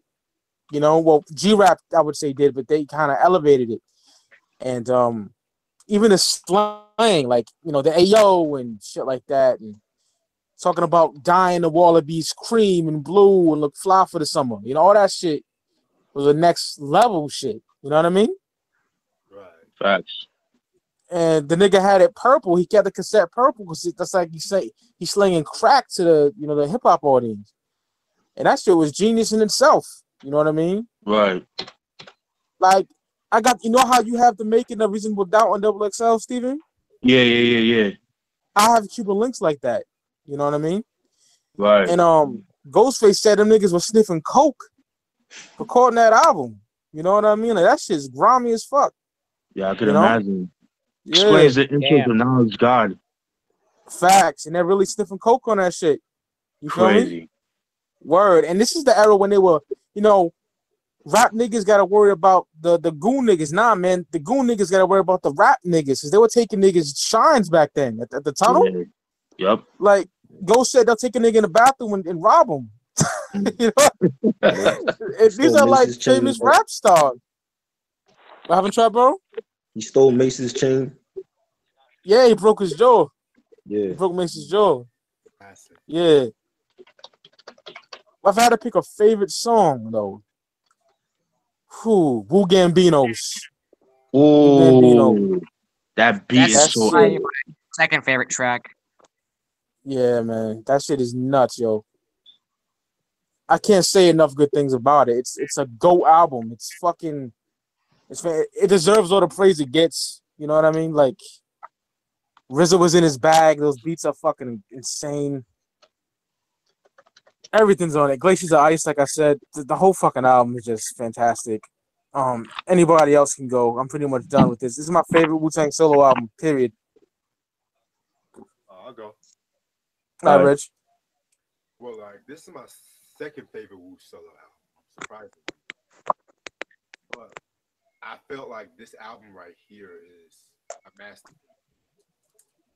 Everything about this album was just so ahead of its time. I can't even Rainy Days. Ooh, love that. Fucking Wisdom Body. Yes. Ghostface solo joint. Yes. Can we talk about that right quick? Oh, go ahead, man. Reg, have you heard the original version? Yes. With, touch on that.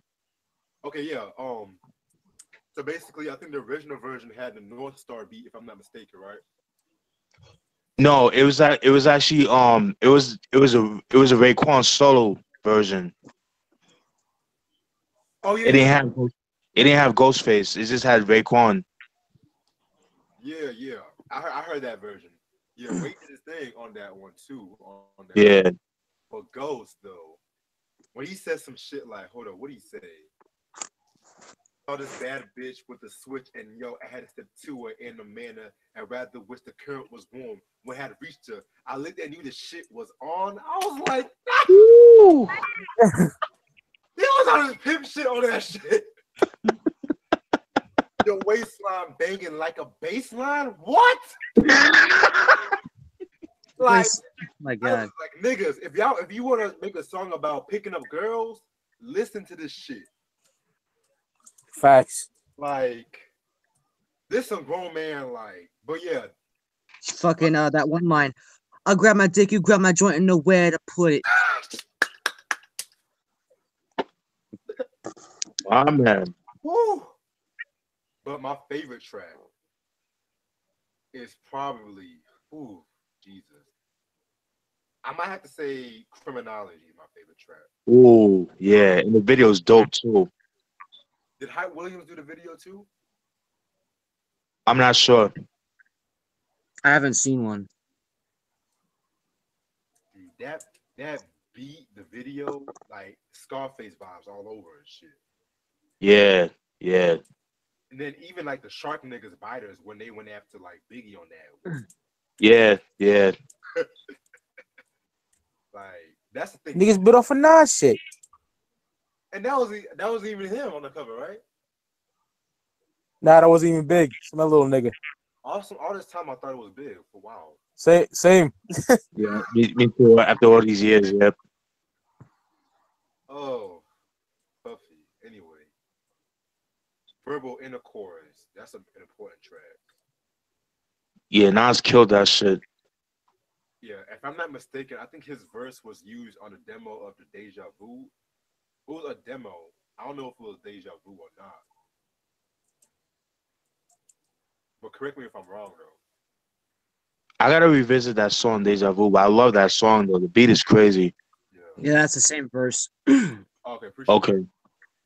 But one more song before I stop. Ice Water. That That's another favorite track. Piece of the Half Moon Caesars, like Capadonna. Woo. Ooh. That one, Ooh. Ice Cream. Yeah. Sniff your brains out on my Al Capone, Al Pacino niggas.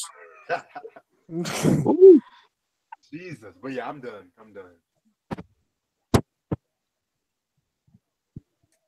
I'll go. Yeah. All right, so man, Cuban Linx, man. I remember copping this album back in the summer of 2000. Dude, from striving from perfection, like I just love how Ray was like kind of like encouraging his boys, like, yo, don't give up, man. Like nobody's gonna give us anything. Like like you gotta go for yours. You know what I'm saying? And that can apply to anything in life. You know what I mean? Whether it's like you broke up with your girl, yo, just move on. There's other fishes in the sea. You lost your job, cool. Keep going. There's other jobs for you. You have to want it. You have to want it. You know what I mean? That's why I love that. Knowledge God, that's probably my favorite track off that album. Knowledge God, like that the slangs, like this whole album just has that drug dealer, hustler vibe to it. You know what I mean? Just I love everything about it, man. Like the niggas with the Acura Legends, the Lexus GS, the LS 400s and shit like that. It just has that whole vibe. Glaciers of Ice, Wisdom Body, Spot Rusters. Even the videos like Ice Cream, where they filmed it at the Coliseum on Jamaica Avenue. Triboro know what I'm talking about. Yeah. Yeah. Rainy Days, that whole thing. I wasn't too crazy about the remix, the Diamond D remix. I wasn't crazy about that. I preferred the original version. What you said, Raj? He did a remix of Rainy Days. Yeah. I need to check that out. It said Diamond D. I could be wrong, but yeah, man, Guillotines. I love the fact that RZA made a whole beat of the intro to Tical with the guillotine saws. That shit was so dope, dude. Yeah, man, just that, and even Heaven and Hell, like that. That's my shit too. That was his first single off the album. That was on the Fresh soundtrack. That was pretty dope. And not last but not least, the North Star, where you hear Papa Wu spitting gems, man.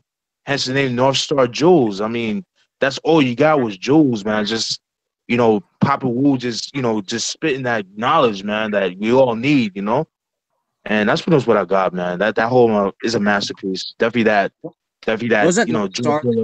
What happened? Wasn't North Star the track ODB was on? Because I know Papa Wu was on it. Yeah. Okay. Yeah, he sings on the record, bro. I guess I can go next. Yeah, go ahead.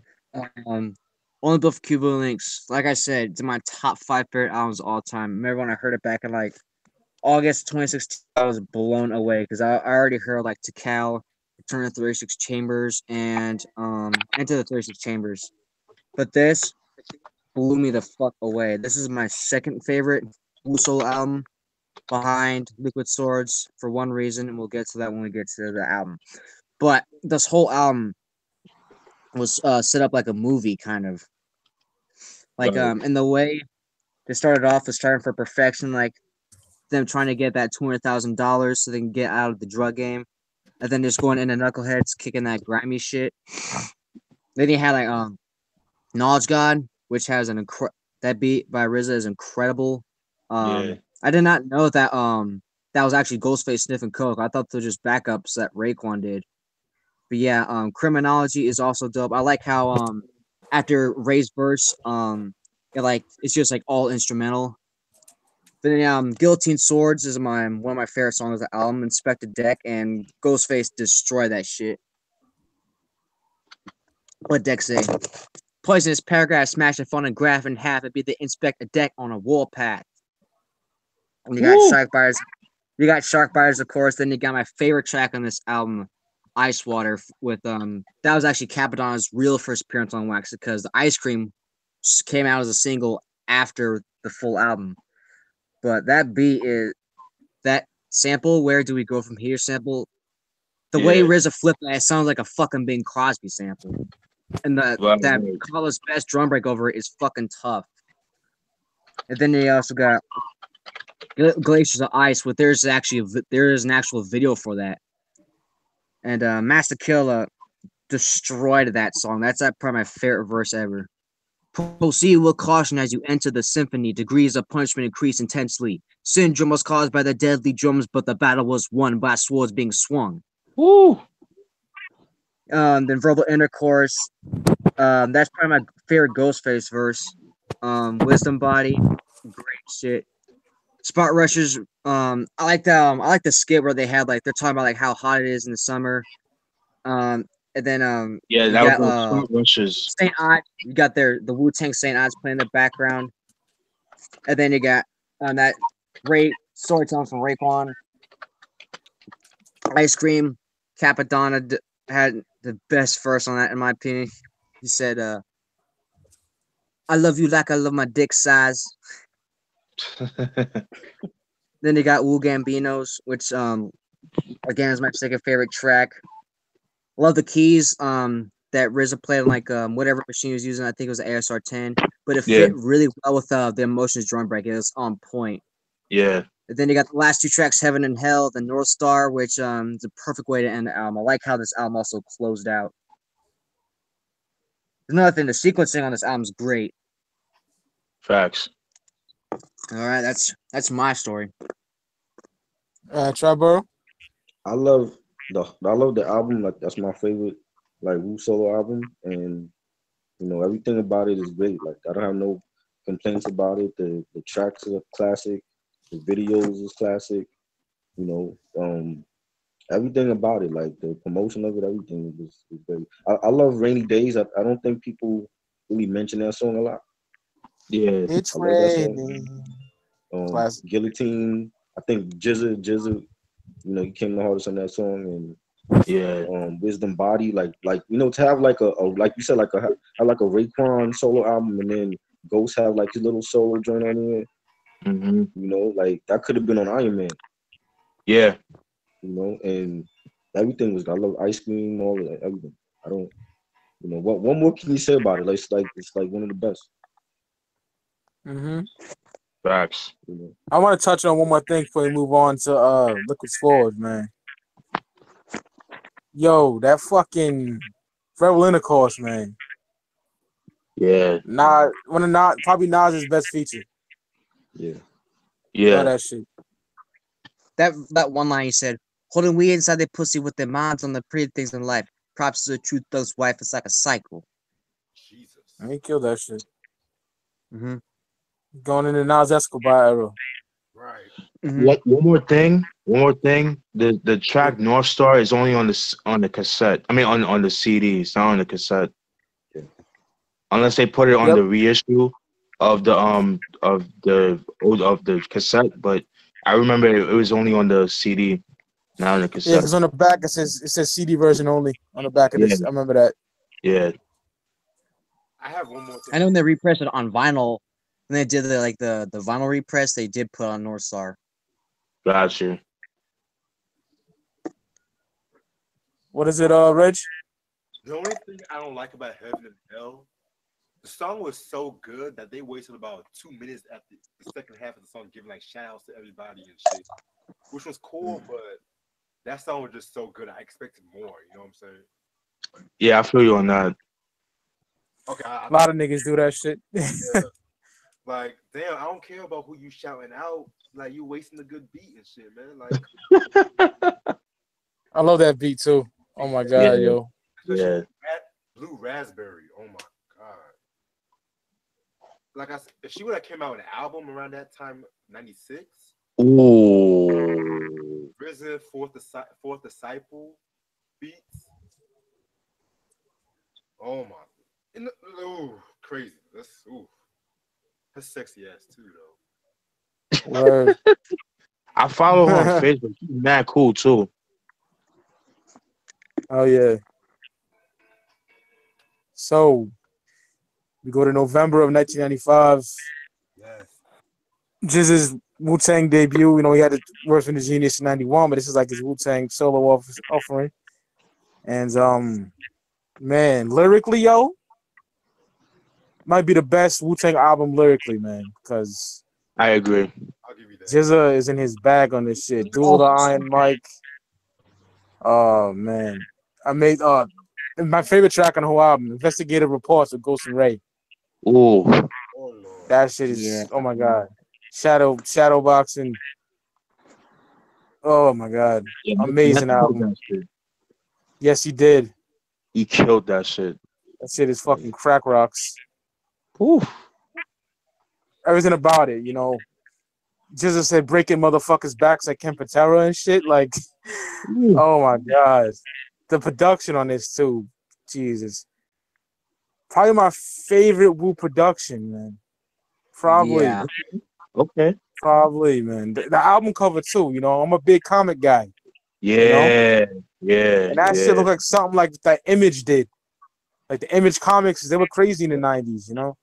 Right. Kind of like that. And I love that shit. You know, the whole chessboard, we open the booklet up and just a masterpiece in itself, man. Right. You know? And it came out, I remember this, it came out the same day as Goody Mob Soul Food. I remember that. Oh shit. Yeah. Got them both on cassette, you know? And shit, what's that track with Killer Priest? Is it fourth chamber or seventh chamber? Seventh chamber, right? Fourth chamber. Fourth chamber. Okay, yeah, that shit is fucking crack rocks. The You video's know? dope too. Yep, that's just fire. That The beat will nigga- start a fucking mosh pit. That nigga Ghostface said the kid hold white shit like Black Rock ashy legs. Woo. You know? And Killer Priest caught a body on that shit. Jesus Yeah, Christ, that you know. shit. Yeah, and then we got Killer Priest solo track on there. You know, Bible. Basic instructions before leaving Earth. That shit's crazy. That's a dope acronym too. Oh yes. It's one of the greatest albums of all time. Like point blank, period, my nigga. Like, and you know what? I can listen to this. This is one of them classic albums that I'm not burnt out on, you know? Right. You can bump it anytime. That's my thoughts on Liquid Swords, man. Absolute stellar piece of work, man. Masterpiece. Facts. Who's next? Anybody can go, obviously. Anyone. Okay, I'll go. All right, Rich. This is arguably my favorite Wu-Tang album. Definitely. One thing I loved about this album was like how different and distinct it was compared to all the other Wu past albums, and it was just Right. Liquid Swords was like the more atmospheric. Even Jizza kind of explained it as like a rock album in a way. And if I'm not mistaken, what was that one song? I Got Your Back. I think that was the first single, right? Yeah. Okay, yeah, that was on the fresh soundtrack as well. That song right there is one of my favorite.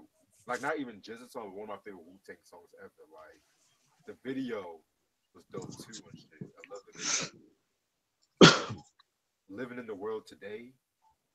Ooh, that's my ooh. Fucking Cold World. Oh my The remix with D'Angelo was classic too. Yeah, it's been a while since I heard that one. I gotta revisit that. Yeah. But the only song I never really paid much attention to was the Hell's Wind Staff Killer Hills song. I need to re-listen to that song. I heard a lot of people say good things about it. Yeah, Killer Hills is awesome. You said what? Yeah, Killer Hills is a really badass song. Bad. Mm-hmm. And even the title track too is fucking amazing. Like the first song, Liquid Sword, with that fucking piano beat too. Like, dun, dun, Yeah. dun, dun, like any other than that, phenomenal. I guess I can go next. Liquid Swords, again, is also in my top 5. It's my favorite Wu-Tang project. Lyrically, productively, it's RZA's best work. We'll go through some of the tracks in here because I actually have the CD out right now. Liquid Swords. And he's gone What again. the- Jesus Christ. You want to come on the show? Make sure you check. Oh, Bro, you wanna go? Yeah, I love it. That's my second favorite Wu solo album, and my the label. I think labels like that's such a clever song because like the way that he like incorporated all the labels at that time in the Yeah, it's so song. underrated. Yeah, and I was like, yo, this is like the best shit ever. And you know the Shadow Box. And I love. I think Meth. That's like one of my personal favorite like Meth collabs. I just feel Yeah, like he. Oh, I still feel like he overshadowed Jizza he on that did. song.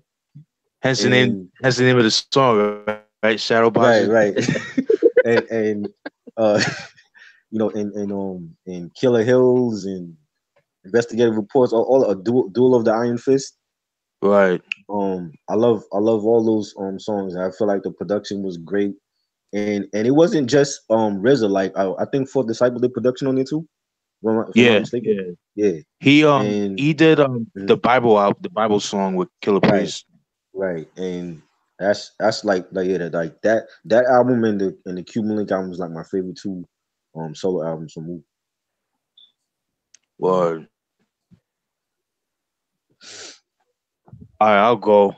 Yeah, Liquid Swords, man. Like, I definitely agree with everything what you guys said. It's definitely atmospheric. It definitely has that cold wind, like early October, early November, like that early to like late November, cold fall vibe to the album. Um, like you got songs like "Living in the World Today," definitely one of my favorite tracks. Right, Um, labels like you said, I like how he incorporated all the popular record labels at the time, not just hip hop but just like mhm, rock record labels, like all the pop, Atlantic and Pendulum Records and all that. Very clever. One thing I've always loved about the album, like the casing, was like if you read the back, it reads out as a sentence, but the songs that's highlighted is the track right, listen. That is right. so clever. It's like a Like poem. nobody thinks right, and nobody thinks like that. You know what I'm saying? Yeah, It's like, and that's why I always I get on like these artists today because we have the internet, we have so much information, but then y'all just want to be on lean and all this bullshit, and it's like you just I don't know, man. It's just, but anyways, enough of all that. Yeah, it's just like I just love how Jizza, just like his vocabulary, even Raekwon's, was I forgot to mention with the Cuban links overdrive that we did. I love Raekwon's use of geography. I've yeah. always loved that about him. I don't know if you guys noticed that. Yeah. Yeah, I've always loved that, and I wish he would get back to that style. But Raekwon is he's older now, so he's not gonna really do that. But just like the overall cold vibe of the album is like what I really love. It's crazy because with the song "I Got Your Back," the video, if you guys seen the video, that little kid that was like, just walking around, just like not listening to his mom and shit like that. I believe that was Jizza's nephew, if I'm not mistaken. and he's actually locked up right now because he was living that life. Crazy. Unfortunately, it's crazy. You know what I'm saying? Um, my favorite songs off the album, I would have to say, "Living in the World Today" and "Swordsman." I think "Swordsman" is one of the most underrated songs on the album. I don't really hear too many people talk about that song. He just went in. I just love the beat. It just has that basement, pitch dark black basement type vibe to it, man. Right. Um, the videos is dope. Hell's Wind, Staff, Killer Hills, that whole drug story. It's just so dope, man. I fucking love it, man. Yeah, great album. Gold, Duo, the Iron Mike, dope posse cut, very dope. Yeah, I love how you broke down when you said Raekwon, how you used to rhyme in geography. Yeah, I love that shit. I love that shit. he don't do that no more. Nah, man. Yo, explain that shit though, Steven, so these niggas know what you're talking about, man. Like All right, so how he pretty goes like, much, yeah, go ahead. yeah, so pretty much like he'll have a line like say like yo, I'm in Queens, chilling in Richmond Hills, Guyana, that type of shit, but it would flow so well. It just sounds dope. It doesn't make sense, but it makes sense Right. because it goes with. I don't know. It's just he has a talent of using geography within the sense with his bars. It's just so dope, and I just miss the hyped up Raekwon. I don't know about you guys, like when he was all hyped up, but could have been the coke that he was doing at that time too. So, Yeah. but yeah, Yeah. man. But yeah, I'm loving this podcast so far, man. Like we have Oh going on, like yeah. this breakdown, very Oh dope. yeah, man. Like I said, like Wu is my favorite shit in hip hop, period, along with Mobb Deep. You know what I Right, mean? Straight that's a up. fact. All right. So we go to 1996, right? Yeah. Yes, sir. Yeah. Iron Man. I Oh, was making sure nothing came out before that. You know what I mean? Right. All right, we good money. We good money. Okay, man. yeah. Golly, this is another masterpiece. I fucking adore this album, yo. From the Sonny Carson samples to the sequencing of the album, like Steven has he has the greatest analogy for this. You know what I mean? And he said, it's like Hell Up in Harlem and what's the other joint? Black The Caesar. Black Caesar. It's like that, and that's a great way to put it. You know Yeah. what I mean? It's just amazing, man. That 260, Ooh, Raekwon solo joint. You got Assassination Day, which don't even have Ghostface on it. That shit fucking ooh, flames. fucking love that. Winter Walls with Kappa and all them other niggas, and they all kill it. Kappa has the best verse in my opinion. Facts. But my all-time favorite song from Ghostface, period, and my favorite song on this whole fucking record, Wildflower. Yes. You know, Ooh, because that I've song is been so there. nasty Oh, too. yeah. Yes. Yes. He's always dope with songs like that. I noticed. Yeah, Like, when the niggas said, when the niggas say, remember when that long dicked you and broke your ovary? You know? You crab bitch, chicken head hoe, eating heroes are the first nigga that had you watching flicks by De Niro, like a bitch that yeah, cheated on him, and I've been there, so I right. relate, man. Like fuck that bitch, yo. And that's an amazing track.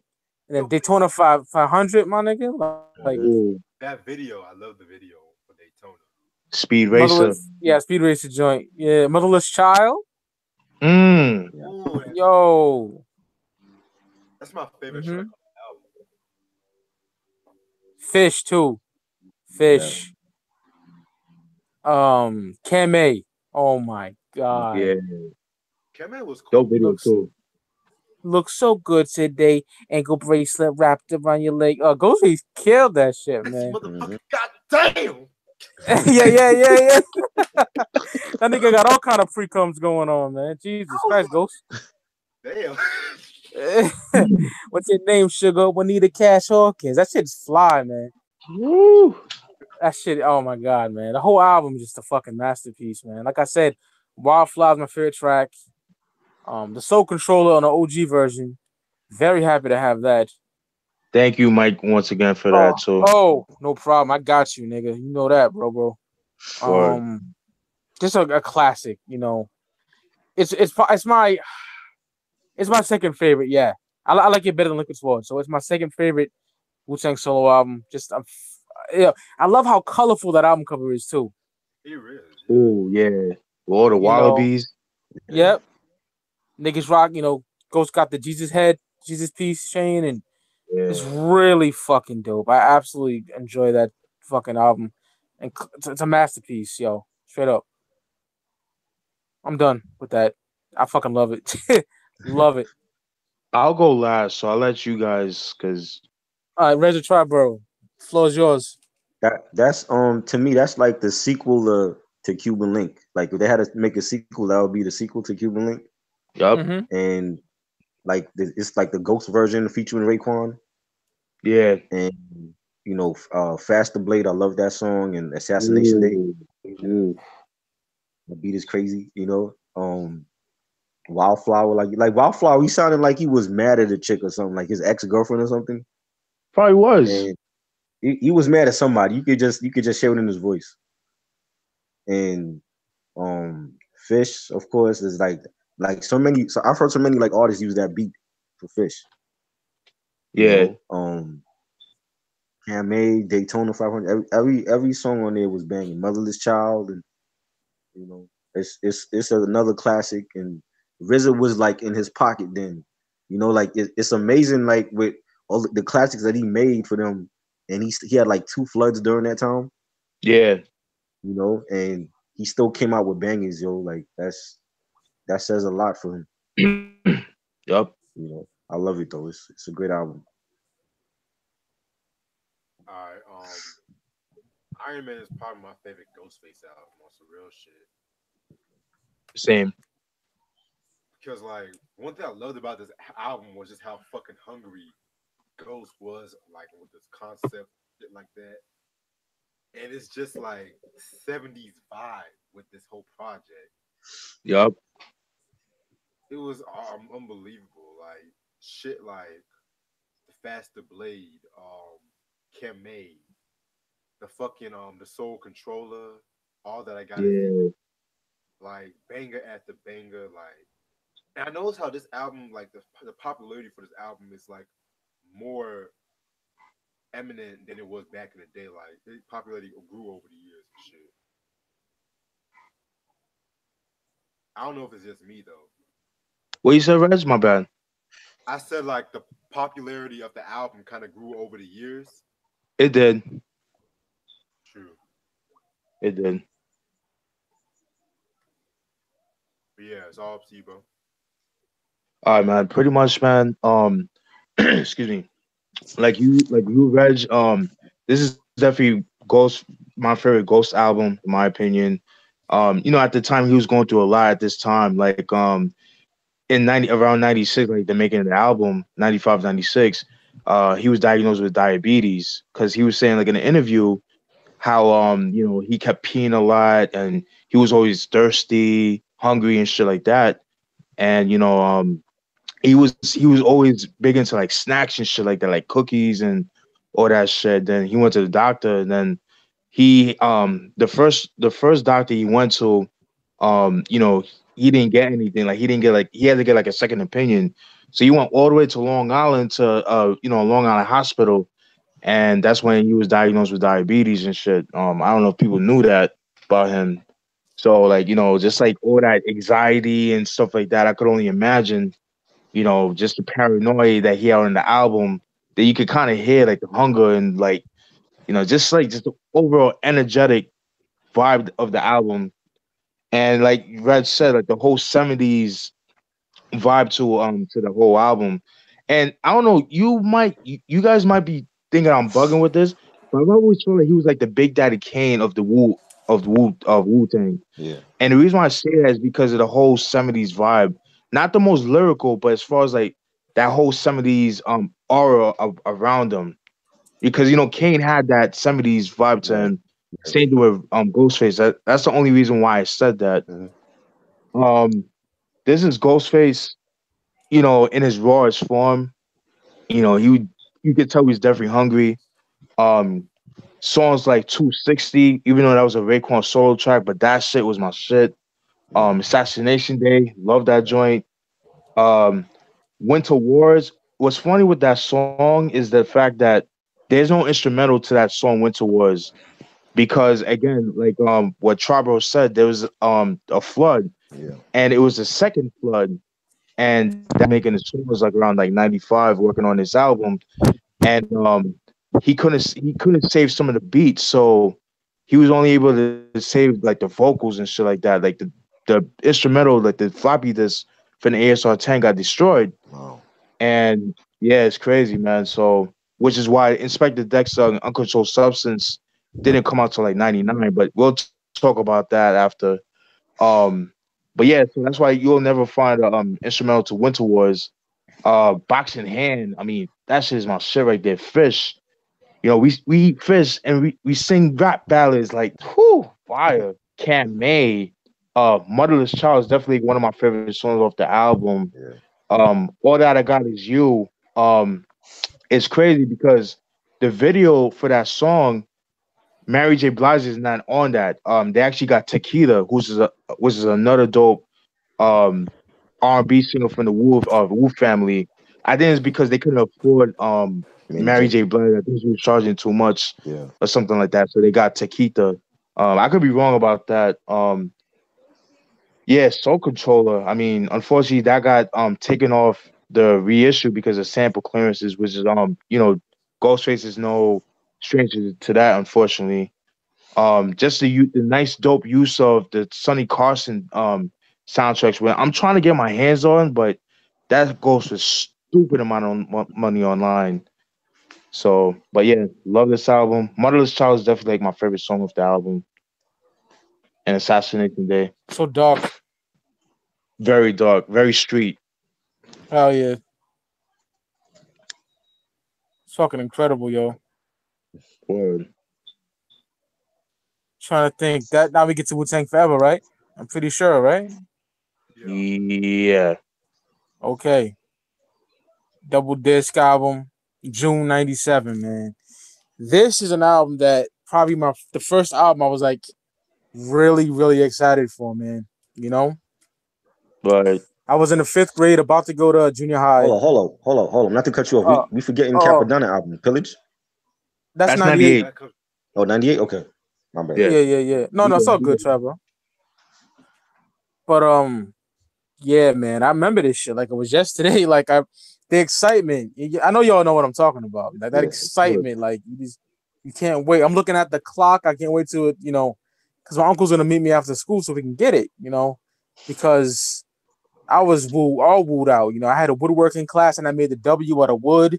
I was all in. You know Yeah, what I that's mean? dope. And You still have yeah, that? Wow. nah, unfortunately I don't. It Yeah. didn't make one of the moves. Yeah, but Oh man. yeah, I was woo crazy. So when I got that cassette, it was on, man. Just from the jump. Of course you got the intro with Papa Wu just spitting real knowledge. You know what I mean? But that shit's wild long. You know what I mean? Yeah. And then Like it gets 6 minutes long. yeah. Then they get the reunited, and Jesus Christ, these niggas are back. You know what I mean? And as a whole, it's my favorite Wu-Tang album. Period. It's my favorite double disc album. A lot of niggas say there's a lot of Mine filler on too. here. Mhm. Yeah, I highly disagree. There's one song I don't like. It's Black Shampoo. But other than Really? that, I like. Nah, I didn't like that, Triboro. No, you got bored me on that. Oh my God. Yeah, I follow you. That highlighted you guys like lyrical ability on that drink. yeah. That's the first time I hear someone defend that. But yeah, No, I man. definitely respect that. I respect that. Yeah. Oh hell yeah, hell yeah. I like everything on that. The whole fucking Yeah. album. Even the liner notes. The nigga Raekwon was like, "You talk shit to my face, I'm liable to spit in your fucking face." Like that's grimy shit. Yeah. Like everything about that album is just superb. Like the intro on disc 2, RZA talking that shit. I love that. You know what I Yeah. mean? Crazy shit.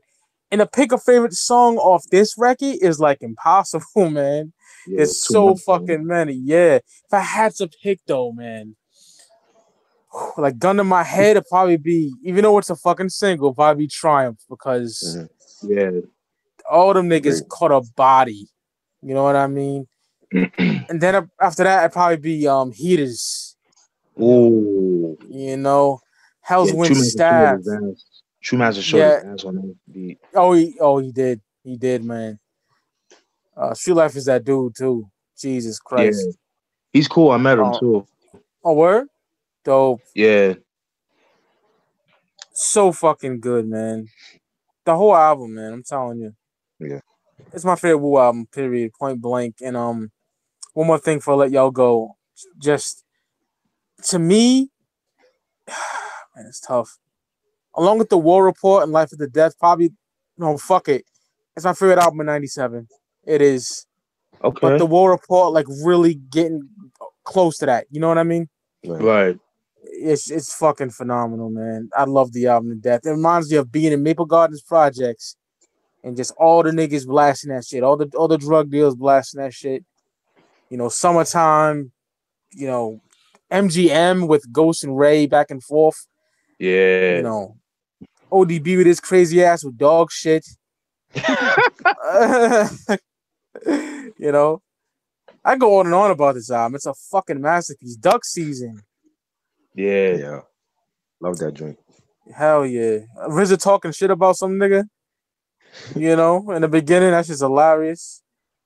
Classic album in my eyes. Y'all can go. Pretty much done. Album's a fucking 5 out of 5, in my opinion.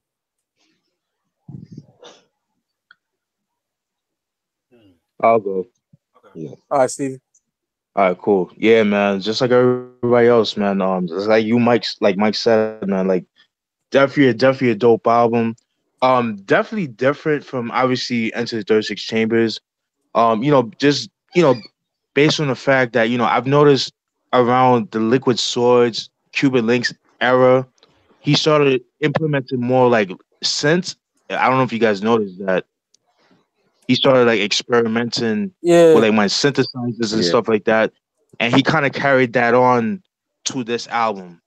Right. And for some reason, it sounded a bit different. I don't know, like it you could tell it was a New York album, but by that time he had moved to Cali, Right. and I think like it kind of like influenced the sound of the album. I don't know if I'm the only one that thought that. No, I kind of agree with you. You okay? Okay, I'm not. So I Yeah. thought I'm not the only. Yeah, man. I mean, definitely my favorite double disc album. Definitely by this time, Wu, they're like, a superstar group. They were like the hottest shit out. You know what I mean? Um, the dope choices of samples. It's good to see Inspector Deck actually making beats on this album. Pretty dope. Like joints like Visions, that was pretty dope. He killed that joint. Oh, Yeah, whoo, fire. Definitely. Yeah, man. Casto Rules, that's my shit by Fourth Disciple. That's my shit. Older Gods, Maria, A Better Tomorrow. I think that has to be my favorite song off that album. Yeah. oh, so Yeah, dark, man. you know. Yeah, it's dark. Yeah, and they talk about some real shit too. That's the crazy part. Yes. Um, It's like a yeah, somber, man. like a somber mood to it too. I love that. Right. Um, Impossible, Deadly Melody. Damn, my tongue twister. The City. Fucking love that joint. The City, my Yeah. G. That shit is so ill. Like it definitely, Fourth Disciple did that. You could tell that could have been made for Killer Army's first album, The Silent Weapons for Quiet Wars. It definitely has that vibe to it. Right. Definitely. What else? Projects, Heaters. Heaters is my shit. I wish that Right. was a single, but unfortunately it wasn't. Yeah, very dope. Very definitely one of the best songs that came out in '97. That's all I got. Little Ghetto Boys. Whoo, fire. Okay. Yes, great. This definitely is classic, man. This album right here was. I feel like this album is definitely does not get the credit it deserves for kind of influencing the whole chipmunk soul. Because he sped up them damn soul samples and shit, which was kind Right. of unheard of in 1991, to say the least. Right. And I would have to say it's either this album or The War Report as my favorite hip hop albums of '97. And '97 was definitely a dope hip hop. I don't care what nobody says. No, I agree. Yes. And not only that, but I felt like members like Inspector Deck, even Master Killer, they kind of stepped their games up with this album too, especially Inspector Deck too. Right. At first in Triumph, though, oh my god, Woo. I flow methodically. That's like, damn, like even what was that other song he did? That the Hell's Went Staff joint though, that was nice as fuck too. Oh yeah, yeah, Shit. The MGM definitely an underrated group classic right there. yeah. Piece of True Master on that beat, fire. Whoa.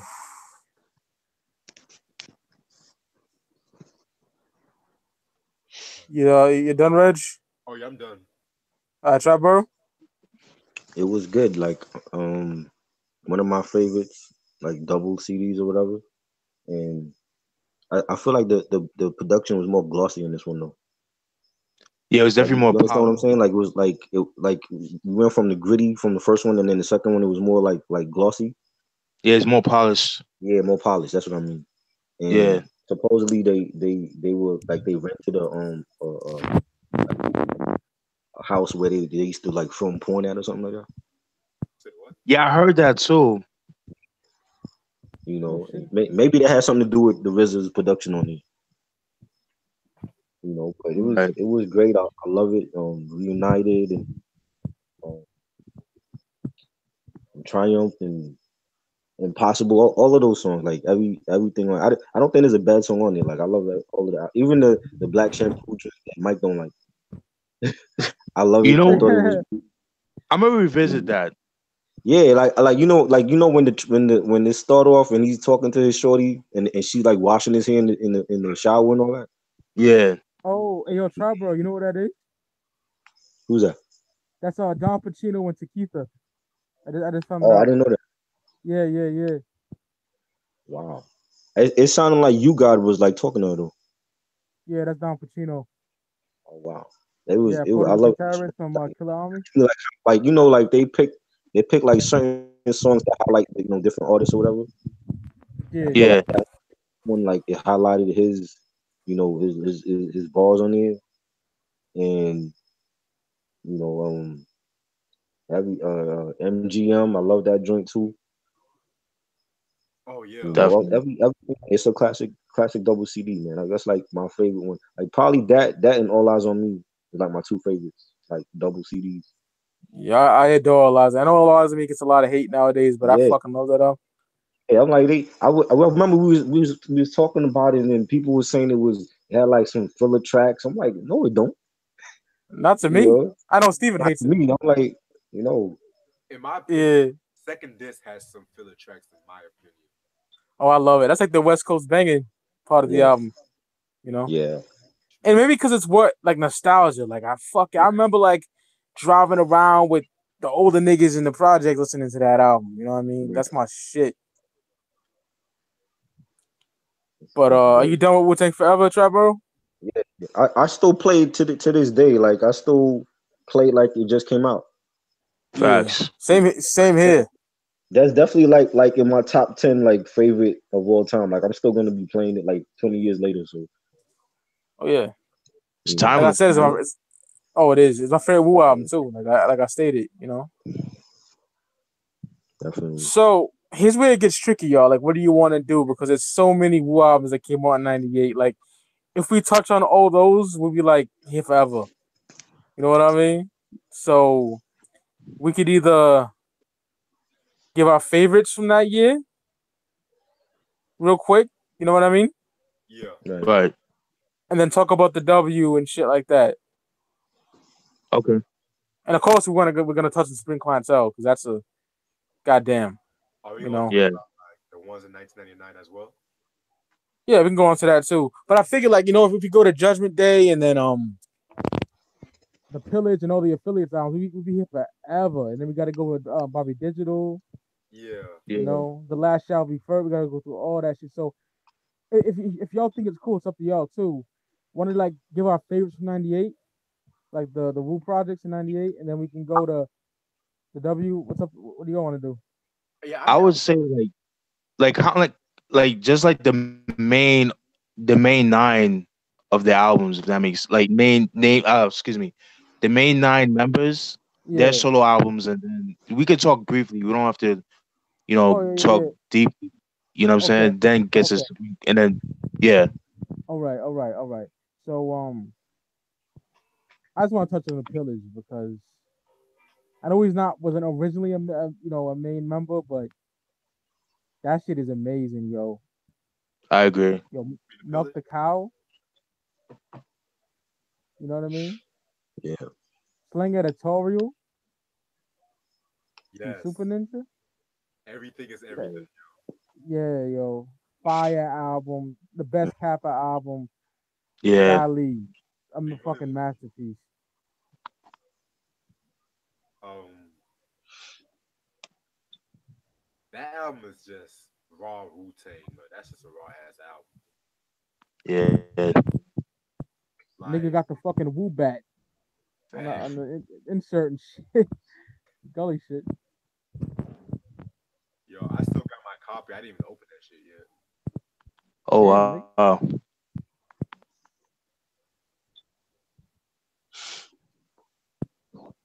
Yeah, Ross Hartley, my nigga, what up, man? He says What up? dot throwing is his favorite song on there. Yeah, dot throwing is dope as shit. The Dark Throne is sick. Run is nice. Yes. That's what Ghostface got that chorus from for the Fact. for the Tony joint.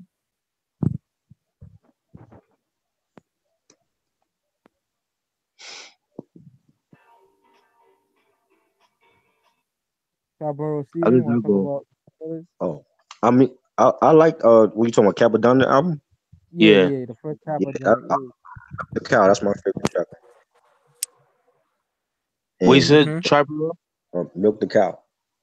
Yeah. Woo. That dream was hot. And Yeah. Slang Editorial. Yeah. And he had some, yeah, like it was a solid album. Like that's to me is still like one of my favorite Kappa albums. You know, I wish he had production still like from like the Wu Element producers for his albums. Yeah. Facts. But I feel like he's underrated also in the crew. He is. You know.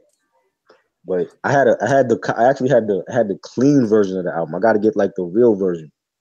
Right. Right. Oh Cause it's yeah. Of like course. the clean joint. It's like the all the curse words. He's like they like scratch it out or whatever. I Oh. hate that shit. Yeah, Them cheesy late '90s edits, like bing, like no weird sound effects. Like what the fuck? Like what crazy. the like? Damn, this cheesy as fuck. Yeah, man. Yo, Horrible editing. Facts. You done, Tribal? Or crazy, man. Yeah, that's all. I mean, that's all I had to say about it. Like, it's a solid Wu album. And I feel like it's underrated. Definitely. Yeah, I definitely agree with everybody, man. Definitely an underrated album. Definitely Capadonna's Magnum Opus. You know what I'm saying? It's just really, really dope. It definitely captures 98 to the T. You know what I mean? When we pop it in, definitely has that vibe. I guess just imagine cats rocking the Wu wear, leather jackets and the Avery Rexes and shit like that. You know what I mean? Slang editorial, dope beat vibe, true master. The pillage, woo, fire joint. Split splash, dope shit, milk the cow. South of the border. I don't hear nobody talks about that song. Yeah, That is my shit. That's Yeah. probably like my favorite song. South of the border. Definitely my favorite song Dope off as that fuck. album. Like that, yeah, like that song. Like anytime I hear it, it reminds me of the scene when Method Man and Belly shot Rico when he got drugged up and shit at the Mm. at the strip club, and he's having a shootout, and you see Ghostface in the Lexus. You know what I mean? He's just pulling up. Picking up Method Man and shit like that. Just them just driving and shit like that. And when what's his name Weebay that played from the Wire. I forgot his name in Belly, but like when he had the shootout with the cops and shit like that. Yeah. And then he got killed and shit like that. He got shot and he died in the car. Like that song pops up in my head anytime I see that joint. Right. But yeah, overall dope album, man. Very dope. Hell yeah, love it, yo. Yeah. Now I know these came out around the same time because I was in the building when this shit was popping. Right. Judgment Day and like Bobby Digital, but we can touch on Judgment Day first. Yeah. And I think the album is criminally underrated. You know, Very. I I think it's dope as fuck. There's some of my favorite Meth songs on there. Yes, there's way too many skits. That's the only complaint. I like Yeah. every single track. You know what I mean? Like, yo, my nigga, that motherfucking Dangerous Grounds, yo. Ooh. Mathematics called a body. That beat, God, it's him in Street Yo, Life was actually, catching that all was kind of actually bodies. True Master. True Yeah. Master? Okay, Yeah. okay. Yeah, True Master scorched that shit then, man. And him in Street Life just killing that. Whew. Amazing shit. Party crashing, nigga. What? Ooh. Christ. So dark and like that's like some stick up kid music right there, son. Yeah. You know, Suspect Chin music is my favorite. Ross says, yeah, Ross, fucking Yeah. banger. That should have been Even a that, single, honestly. yeah, yeah, man, definitely. The shit with D'Angelo, the breakup to makeups, like that. A lot of good memories of that shit. You know, the title track Judgment Day is fucking dope as shit. Yeah. The whole album, I love it all, man. Even the booklet when the nigga got the fang fronts and shit, that shit Right. is so dope, man. Yeah. Like it don't get the credit it deserves. To me, I like 421 a little bit. You know, that has some songs that I fucking love, but that motherfucking Judgment Day is his last like great album in my eyes. You know what I I mean? agree. Meth is that dude, man. Everything on there is just fucking A1. Big Dogs Red. Love that album, yo. Classic. Facts. I would say borderline classic or personal classic for me. I love it. Y'all can go. I'll go. All right, Steven. Yeah, man. Pretty much, man. Like Method Man, pretty much at the time in the '90s, he was my favorite MC out of the whole group. You know what I mean? Like what I love about this album is like the whole post-apocalyptic, the end of the world type of that whole theme, kind of like what Busta Rhymes did with the first four albums. It's the same thing with this album, technically. I just like the overall dark vibe of the album. You know what I mean? Just like it just captures, like I said, '98 so well, man.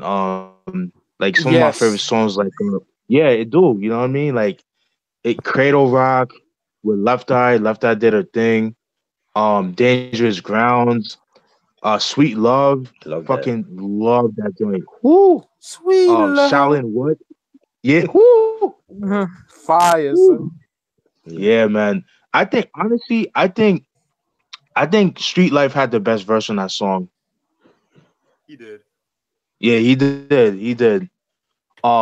Suspect Chin music, dude. That beat is fucking bananas, dude. Yeah. Um, Party Crasher. I even like the original version of a Party Crasher. You can find that on YouTube. Has like a more darker approach to it. Mm. Damn. Gridiron, yeah, Gridiron Rap. Whoo! Oh my god. Play for Keeps.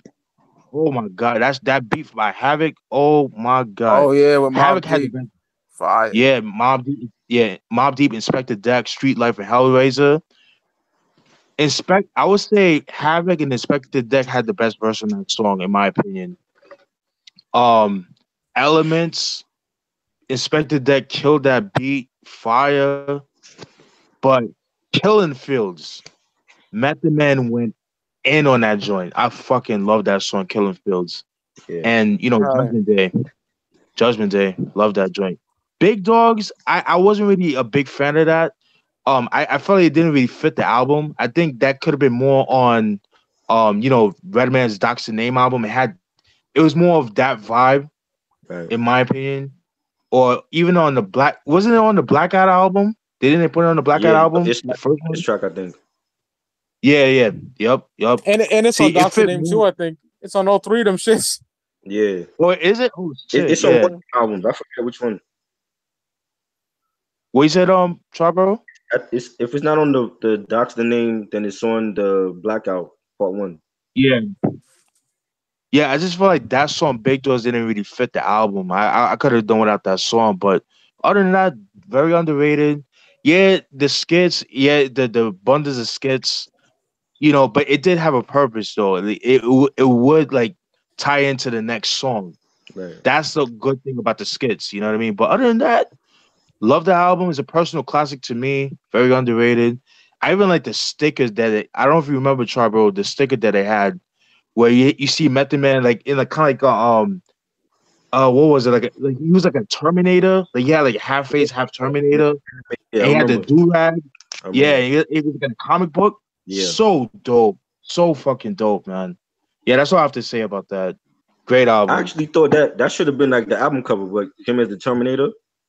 Facts. And to me, that would have been like a crazy album, like probably like right up there with the Liquid Swords album cover. Woo.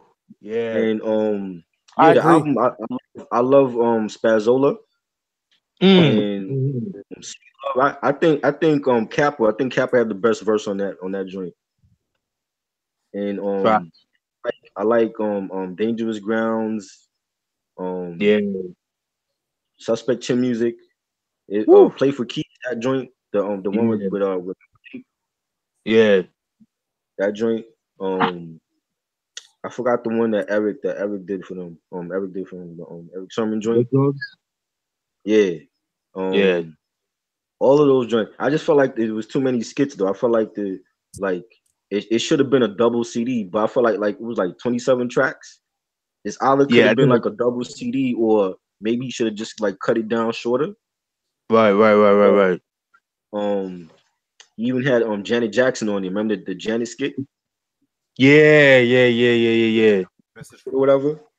I was like, wow, you big if you get Janet Jackson on your rap album, you know? And it's a that's the first two are like my favorites. Like after that, I feel like that's when his discography kind of gets shaky. yeah. I agree with You that. know? But I felt like the Judgment Day, the The title track, self-titled. that wasn't even like Yeah. when you first hear it, it don't even sound like a rap song. It sound like some techno shit. Right. You know? And I was like that, like he was coming out. That was like the first single. He was coming out like on a different vibe with that, Right.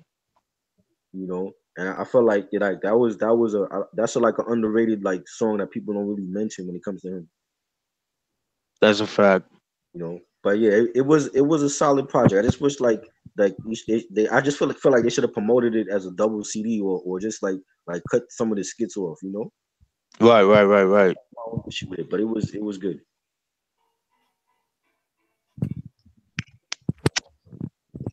Me personally, I felt like the album was definitely a slept on, probably the most slept on in this discography.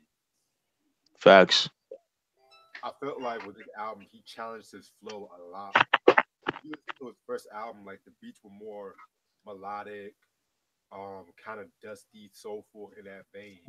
Where this one is like a lot more up tempo. The beats were experimental, like Eventual Godfather, love that song, Spazzola, um, Judgment Day, fucking banger, yo. Like the video was dope too. To be honest, Yeah. breakups to makeups cool, But I felt like they were trying to do what they did with "You're All I Need" with Mary J. Blige. That's my only Yeah, they try to remake that. Yeah, I know what you mean. yeah. But other than that, like the skits, if they had like 3 or 4 skits, it could have been straight. But all those skits kind of ruined it for me. But still a classic. My Right. All right, Reg. I would check on. I was touching one more thing about this record, and that's that snuffed out with Street Life. That shit is crazy. It's a skit, but that shit is crazy. What You know what skit? I'm talking about? Yeah. Yeah, Oh, yeah, snuffed out. Yeah. Street Life killed that shit, yo.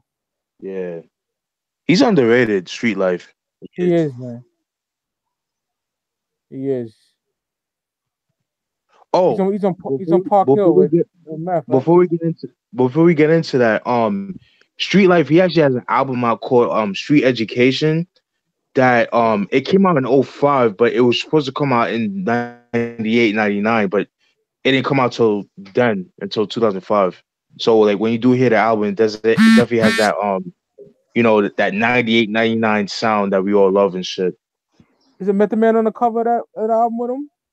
Trying Yeah, to think. like him and yeah, Method Man and Street Life, they're like in front of the bodega and shit. Yeah, they're both from Park Hill Projects too, right? Pretty sure. Yup. Yeah. All right, y'all. I think we should touch on Bobby Digital because obviously that's one of the main, members, the leader, damn near. So I'm gonna The go with Abbott. yeah, the Abbott man. All right, I'll set it off. I'll set it off. I like the album, man. I think it's really fucking dope. But I would love if the Resurrector came out with an album in '94. You know what Oh, I yes. mean? That's what I would adore. The that's kind of too much for me. But the album is fire though. Like NYC Everything Meth, Yeah, Holocaust. Jesus yeah, Christ, Holocaust is tough, yo. Ghostface killed that. Domestic Violence, really solid album. I love the artwork too. Some like yeah. black exploitation shit. I love that artwork. It's dope, man. It's dope. I wish it could have been that era of RZA. I think he dropped it. Just the Resurrector, not Bobby Digital. You know what I mean? Right, But right, right, as the album stands, it's a good album. I want to say it's a classic. I don't like it as much as the others we talked about, but I do right, fuck with it. right. I do fuck with it.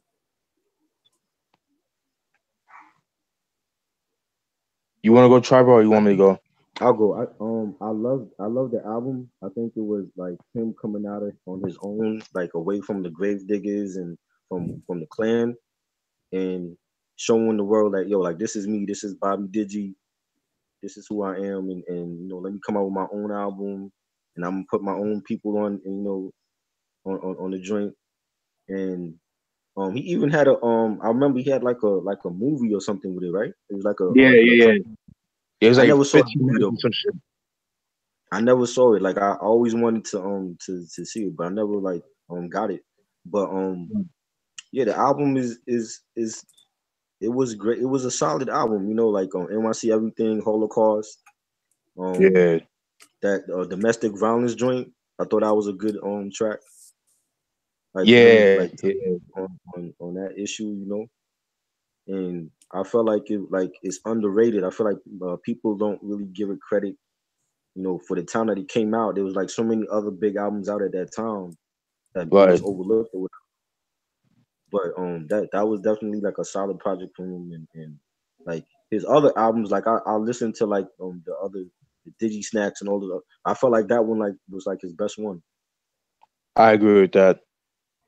But yeah, it was solid. That was a solid project from him. Yeah, I definitely agree with what everybody said so far, man. Definitely underrated album. Like I said earlier before, like, throughout like the mid to late '90s, RZA started experimenting with more synths. And if you guys notice, he didn't really use a lot of samples on this album. He was like mostly using more organic production. I Yeah, don't know if you guys noticed that.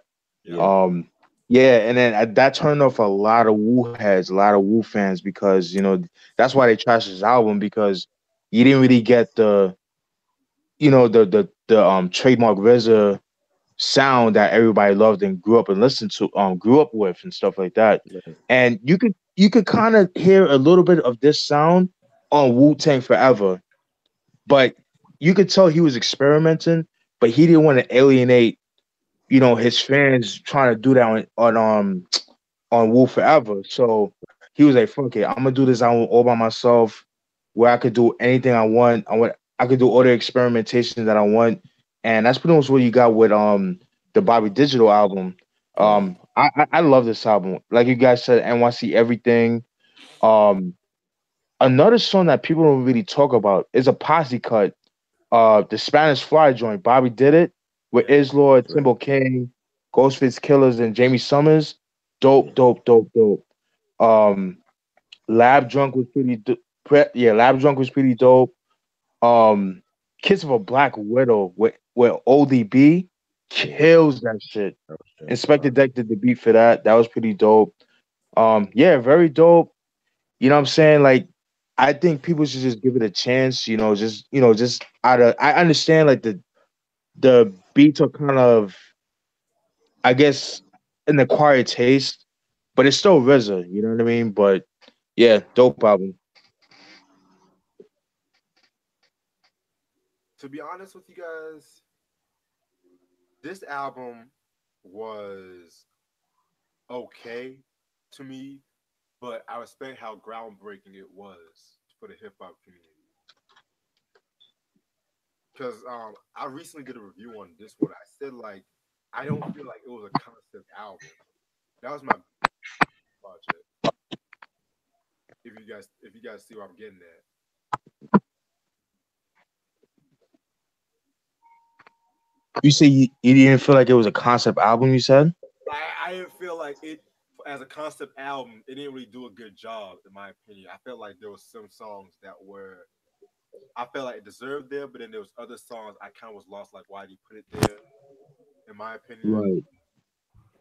but the production was definitely ahead of its time for '98, and I kind of feel like this album and DMX's Dark and Hell is Hot kind of reintroduced like organic samples, like the synthesizer samples and shit. Right. Now my favorite songs definitely Love Jones and NYC Everything though, Woo. especially Love Jones. My Yeah. Handwriting on a Wall with a Vast Cast. Oh Jesus. Facts. Domestic Violence. Like he just fucking goes in on that fucking girl and shit. Like, Be right back. okay, BOBBY is definitely dope too. Yes. Definitely has like a lot of joints on it. But I'm gonna re-listen to it one day. But yeah, I just felt like it had okay taste in my mouth. Yeah. So I don't think no other main Wu members dropped in '98. To my knowledge, I know it's a lot of some affiliate joints, Yeah. you know. Uh-huh. But when Steven gets back, we can get on the W if y'all want. Yeah. Talk about the W. Sure. Yeah. Yeah, man. Like, just imagine Gravediggers ever RZA dropping a solo. That shit would have been fucking dark and fucking grimy and shit. You know, Exactly. like I would have loved that to happen.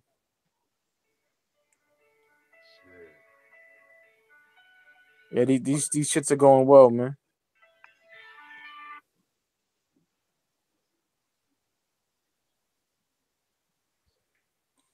Yeah, we can just talk about the W, and then Steven catch on when he comes back. Um, that came out after what 3 years after Wu-Tang Forever. And I was That was like expecting something 2000. along the. Go ahead, start, Triboro. That was 2000. Yeah. 2000. Yeah. Yeah, and I was expecting something along those lines. As I said, that's my favorite Wu-Tang album, period. And when it came out, I didn't think it was whack. I just was highly disappointed. You know what I mean? Really? Yeah. But there's a song, but I kind of grew to like it more. But there's a song in there that I like from the jump, and that is Careful. Love that Click joint. click. Oh yeah, that shit's dark. Fucking What we talking about raw. now? I'm back. Oh, I just told the fellas we'll talk about the W since like Okay. no other main albums from '98 dropped from the Clan, so we'll talk about the W. Okay. All right. Yeah, I just said it when I first heard it, I was kind of disappointed. You know what I mean? Because like the song with like Snoop and shit, I was kind of out of place. You didn't like that song Yeah. with Snoop? Conditioner. No. I liked it, but it was like what the fuck? You know what I mean? Like what? You know? That beat was But crazy. careful though. Like I said earlier, careful, my nigga. Like The video was dope. yes, they got the black Yeah. hoodies on and shit. Saw me know Mm-hmm. how it went. The box cutter went.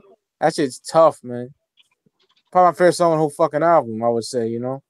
With Mm. Hollow Bones on there, if I remember correctly. Love that joint. Yeah, that's joint. Good album. It ain't as bad as people say it is. You know, it grew on me. And I would say that the last good Wu album, in my I opinion. agree with that. I agree. To me, Y'all can have the flow on the W. I'm pretty much done with the W. I think it's underrated. I think that's like the most underrated album in the Clan. Yeah. Like I agree with you too, Mike. When it first came out, I was disappointed. I didn't really like it. I liked some of the songs, but over Yeah. time, the rest of it did grow on me. But I felt like that album, like nobody really talked like that one to me and Iron Flag. Nobody really talks about those two, and they were solid. I mean, compared to the stuff that they doing now, like when you look back at those two out, like at the W, like that album was a solid album, and um, it was different because like I feel like they took like a different approach with that album. Like they had like more features, I guess I would say, like outside of the Clan. Like Redman was on there, Busta Rhymes, Yeah. Nas, you know, and those songs were good, but I feel like they could have been better. It's like the joint with Busta and the joint with Nas, and the single selection. I mean, I don't know. I never really cared for Gravel Pit. Like it was okay. I know a lot of people love it. Yeah, I'm one of But those, I man. just feel like they could have like came out with like other singles than just like Gravel Pit and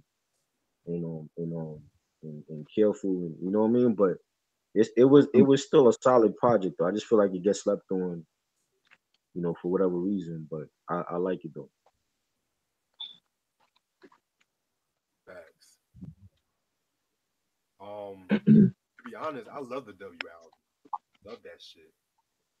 I felt like, in a way, it was the grittiness of the 36 Chambers and the polishedness of Wu-Tang Forever. If you guys, Ooh, perfect. but like one song, the Conditioner song, um, as much as weirdly constructed that song is, I love that shit. I felt like ODB killed it, although it was like a phone interview. I did admit like Snoop Dogg came out of nowhere. I was like Snoop Dogg on the Wu album. Right. Then Jizza just killed it with that freestyle. That beat was nuts. Um, what else? Red Bull was sick. I love Red Bull. Ooh. Yeah. Fucking, I can't go to sleep. Yeah. But my only gripe with the album, in a way, um, was using like more outside guest appearances, which was not bad, but you can tell that the Wu Empire was cracking a little bit, if you ask me. Like it's cool on a solo album, don't get me wrong, but when it's on the group album, I don't know. I just have a mixed feeling about it. I don't know.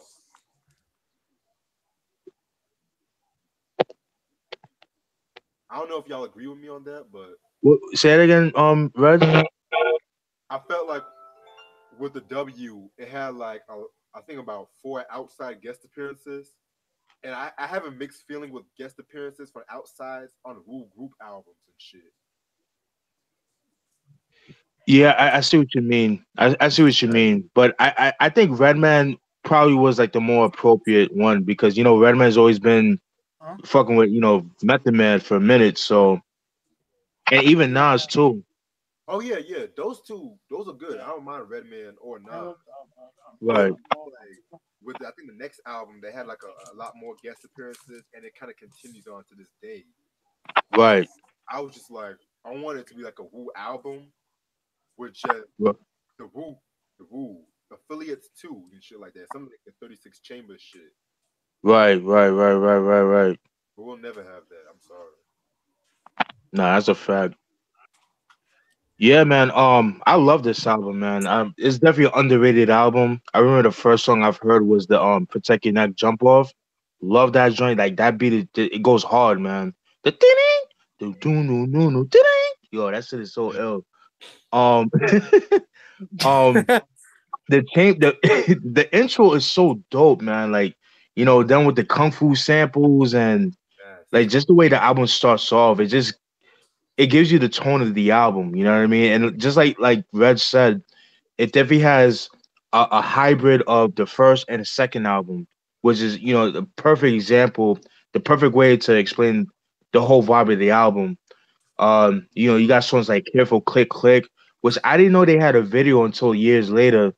Because I don't remember that song. I mean, the album have being an enhanced CD. I don't remember that. I know they have like a DVD that came with it, but that's kind of hard to come by. Red Bull with Redman. Redman killed that shit. The Yes. one Blood with Junior Reed, dope. Forever. Uh, Let My Niggas Live. Yo, Nas killed that shit. Killed that shit. Even Inspector Deck did his thing too. I Can't Go to Sleep. Recipes to Isaac Hayes did his thing on that. The Monument, very very dope. Uh, I like Gravel Pit, but I could see Gravel Pit, annoying some people. But I like the song. It's a likable song. Um, Ja World with Junior Reed, and the bonus track that came after Ja World, which Ghostface killed that shit. Killed that shit. I have a dog named Ginger. Oh man, but yeah, that's a dope song, man. That's a dope album, man. And ODB at the time, he was on the run from the cops and shit. So, Yeah. and that's when they found him at the McDonald's and arrested him and shit like that. And They found him at a and the rest is what happened. they found him at a McDonald's. Oh wow. I think so. I think like at the parking lot of McDonald's. Damn. Hey, the Yeah, ODB that's why back he in wasn't the really on this album like that. Exactly. And that's Yeah, one thing I forgot to mention too about Wu-Tang Forever though. Because I think like wasn't he on just like a couple of songs on that too, if I'm not mistaken? yeah, Two or three songs? something like that. Yeah, that's crazy. Yeah, man. But Rest in yeah, peace. man. I overall, man, this is a dope album. I love it better than Iron Flag. I think Iron Flag was the beginning of the demise as far as Wu albums wise, Kaka like Juice. as a group. You know what I'm Exactly. saying? But Forever. this is my opinion, though. I'd I think absolutely Iron Flag is a piece of garbage. Yeah, Other the than atrocity. other than y'all be warned, you It's know. not that bad. There's some bangers. It didn't have the like after ODB died, it didn't have the same they didn't have the same energy. Thinking about Eighth Diagram, Triboro. You talking No, about I'm talking about Iron Flag and Ink Diagram. Eighth Diagram trash too. Eighth Diagram was okay. Yeah, Eighth Diagram was okay, but Not that bad. that was like RZA's soapbox. yeah. Like I don't know what RZA was fucking on with the production, but lyrically it was dope. Okay. Yeah, man. So we're pretty much in limbo from here, fellas. I don't know where you want to go because the discography is so huge. You Right. know, we could end it, or we could talk on our favorite Wu affiliate albums. Or get the Supreme Clientele or whatever you want to do. Like Well, it's I'm kind of here. like confusing. Well, I'm here till about 7:30, so I'm good with whatever. To be real. All right. But yeah, I wanna actually before we get into Supreme Clientele, Yeah. can we talk about what y'all thoughts on fucking Jesus beneath the surface? Need the service. What you said, Reg? Disappointed. What Yeah, you said, Reg? I said before Supreme Clientele, I want to know what y'all think about Beneath the Surface. Hated it. I liked it. I mean, of course, it wasn't Liquid Swords, but I mean, I liked. There was some songs I like Publicity. That's like my favorite off of here. Yeah, I'll give you that. You know, I think they probably maybe they were trying to make it more mainstream for Jizza, and that's not really his thing. That's exactly what it was. Yeah, Because like that's what it sounded like. Like Breaker. That's a commercial joint. You could just tell. Yeah, and it had like a West Coast vibe to it too. Yeah. I noticed that. I noticed that. Yeah. and two things though. What was that one song with the beat like? Da, da, da, da, da? I forgot the name of it just now. I can't remember that album, so I don't know, my nigga. But I know I didn't like it. You know, it's kind of shaky with me. I'm like, ugh. True. But my biggest gripe with this album is like they use very familiar samples and shit. Yeah. I was like, dog, like I heard this sample too many times and shit. Like, what the fuck? I do like I want to Hip Hop talk. Fury Oh, go ahead, and Steven. My bad. My 1112 bad. too. No, you good. You said what? No, I was just saying I do like Hip Hop Fury and 1112. Those ones are dope. Yeah, I have to re-listen to that album a couple of times because I'm actually playing some reviews on that one. But Right. that album was just so boring. I think I fell asleep listening to that shit. This nigga. Shit though, Uh, I better listen to Legend of the Liquid Swords than this. that shit came out in 2002. Yeah, Yeah. That knock shit. Yeah. even if it was edited, I wouldn't mind that. The beats were much better on that one. Not by a huge, Right. not a huge amount, but it was passable than that fucking Beneath the Surface. Facts. I want to touch on Can we something right quick. I can't stand it. Oh, go ahead, Steven. No, I was saying, can we talk a little bit about Immobilarity? Oh, yeah. I'll I'm just hop on to something right quick. Something annoying. You know that Extension kid is dead, right? yeah. Oh, he's Is he? dead? Yeah. Oh shit. And like I got this cocksucker because I made a video about him disrespecting Pac, right? Right. And you know how when you're on your computer you get like notifications or whatnot, right? Mm-hmm. Some kid goes, "Now he's dead." Is it my fault? I didn't kill the nigga. Fuck out of here. Wow. It came off like that. Now he's dead. Like it's my fault. Like And that's I don't know. That's fucking stupid. but you know what, Mike? Yo, Let me tell you two things though. Is what exactly what Steve and I were talking about yesterday about the whole fucking asshole kind of shit. How they're scared of our yeah. they're scared of our intelligence and shit. They think they're using at you because they expect you to feel sorry that he died and shit like that. I'm sorry. I don't. I'm Yeah. sorry, nigga. Nigga, my uncle died. Nigga, my grandfather died. My best friends passed away. Fuck out of here. I killed a mosquito. Right. Today. I killed a mosquito today. So what? Like, Yeah, man. but, No, that's like, I don't wish death, but I don't care. Sorry. Yeah. I just like it's funny how everyone's now a fucking fan of this nigga, but when he was alive like last week, y'all bashing this motherfucker. yeah. Mm-hmm. Like niggas over here calling him like our generation's Tupac. I'm like, what? Oh, hell no. Go fucking jump off a bridge, get eaten by a fucking shark, and think about what you said while you in the shark's belly. Don't ever talk to these niggas, Reg. like what the fuck? But don't get me wrong. I'm sorry the nigga died. Oh yeah. I just don't care. I like the 17 album, but I'm not a huge fan of the nigga. Like y'all motherfuckers like bashing this motherfucker. Talking about that's gonna happen to Takashi next. Watch. Oh, yeah. Niggas saying Takashi probably shot him and shit. What? Jesus.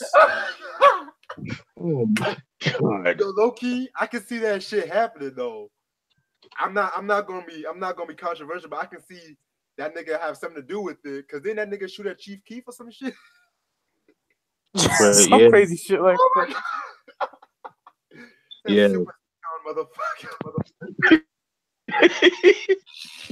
Yo, you so.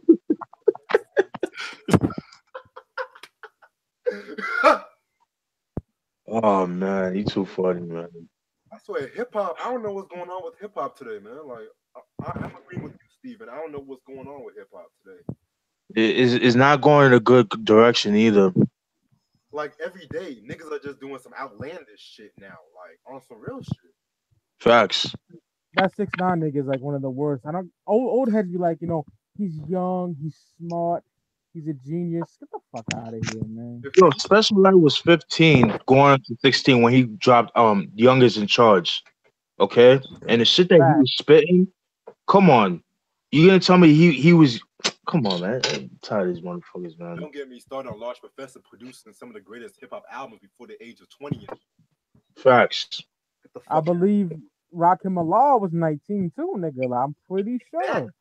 Yeah. I'm paid in Hello, full, Cool J. Yeah. Motherfucking how old was Rick Rubin when they found Def Jam? Wasn't they Not sure about that. But yeah, now you have all these fucking trolls out here using hip hop in a bad name and shit like that. And then right. niggas act like we listen to that fucking bullshit just because we like hip hop. Like I don't consider that shit hip hop. I agree. Like on some real shit. Like what's next? Nas is gonna do an album with Metro Boomin now. Don't put it past him. Oh shit.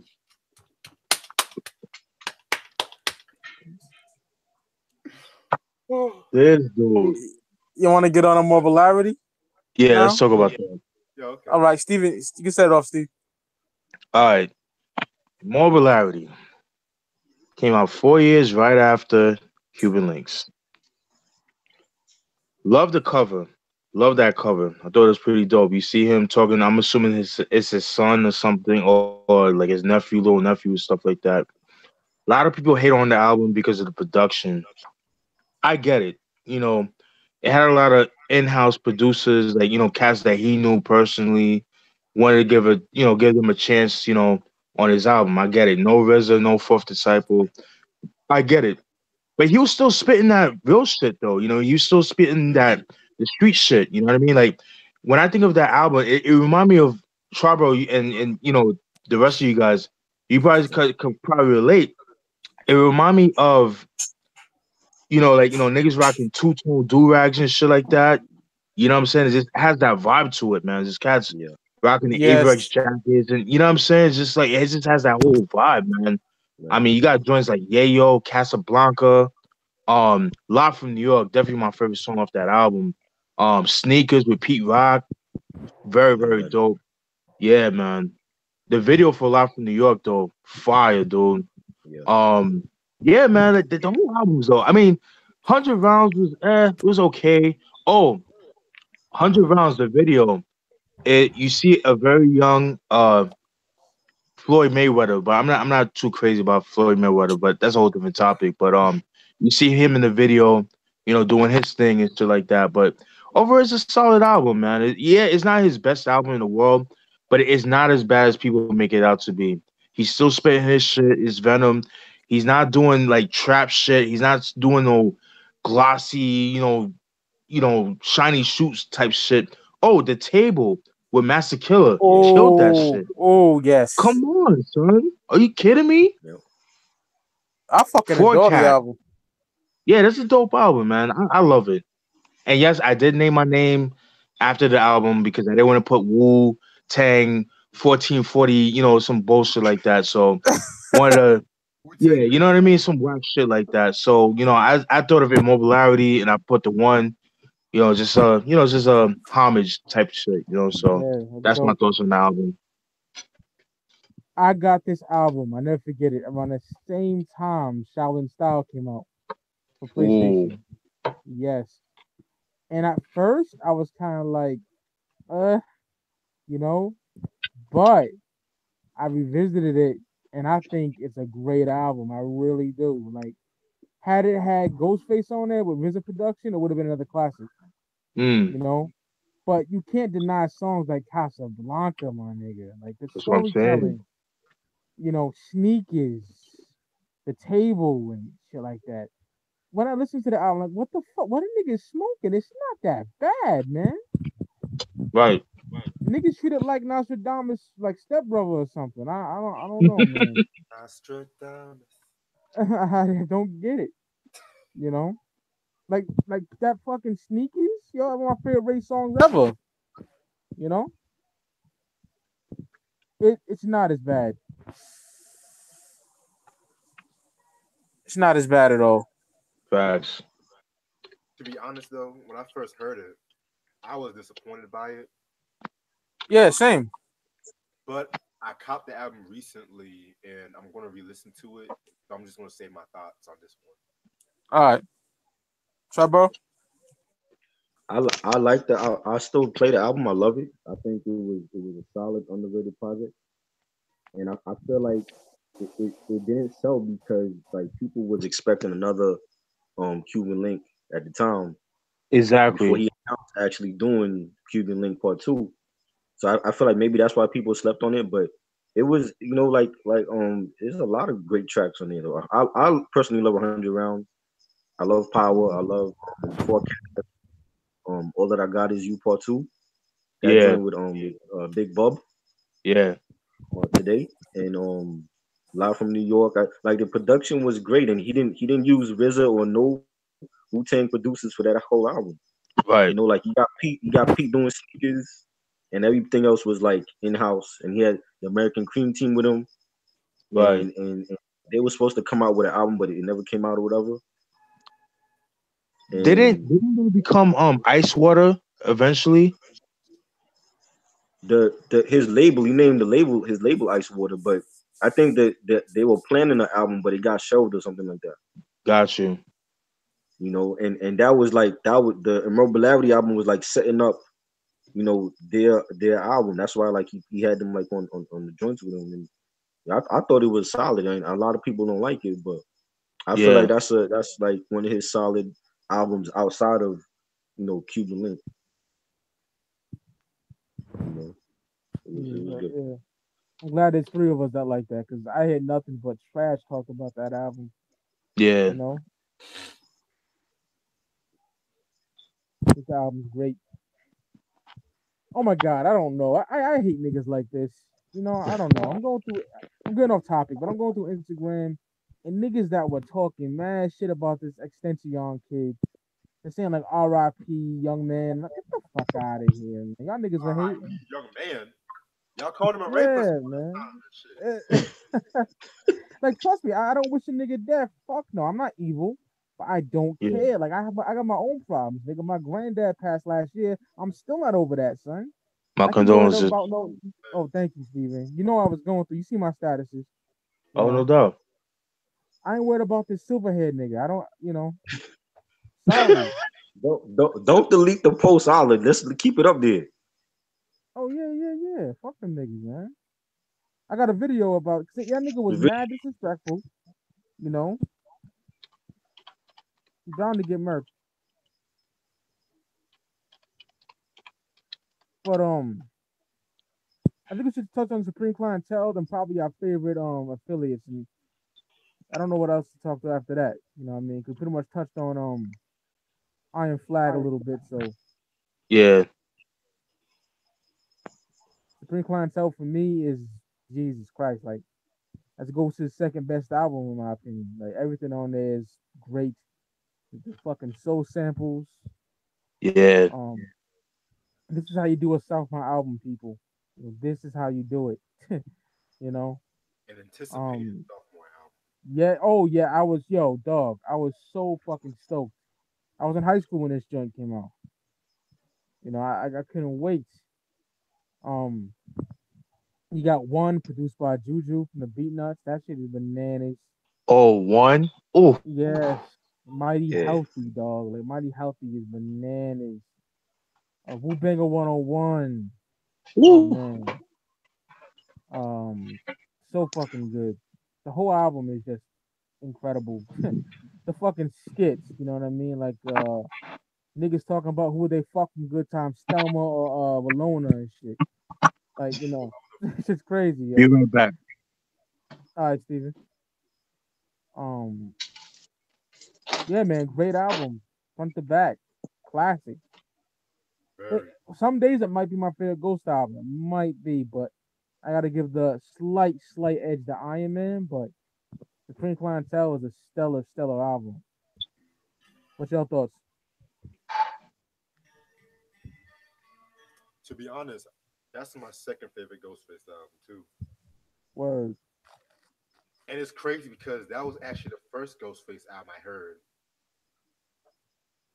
Because like with that album, I think he went to Africa between Iron Man and Supreme Clientele, if I'm not mistaken. Yeah, he did Okay. with RZA.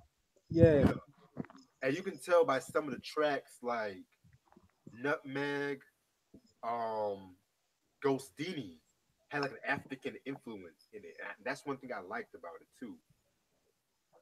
And I felt like with this album, RZA made like a comeback with this album producing for the rule a lot, you know?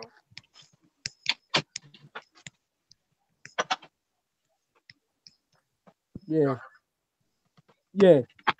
I'm back. All right, bro. How versatile the topics were was just so dope too. Yeah, man, that album's just a magnum opus. Damn near. True.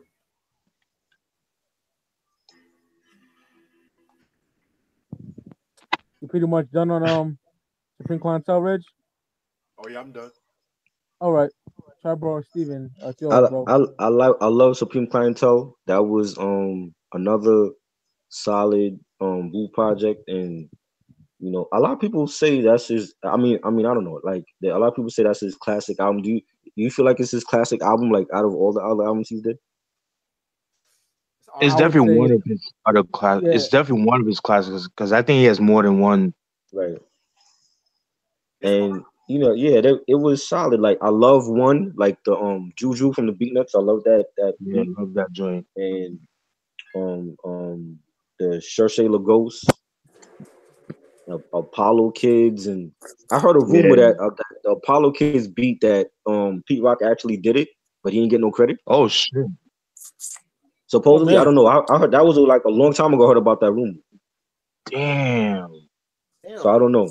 But that always been like one of my favorites from him, and it's a solid Mighty Healthy. That's my favorite track off of there too. Yeah, the video is dope too. Yes, and Ghost was definitely in the zone at that time. Like I don't feel like nobody could touch him. That's a fact. He's definitely like the most consistent like Wu member when it comes to like albums. Right. He is. Definitely, I definitely like love his other solo stuff. That's one of them definitely. Yeah, definitely, man. That album, I ain't gonna front. I know this might be a little childish on my part, but when you're young, you don't know any better.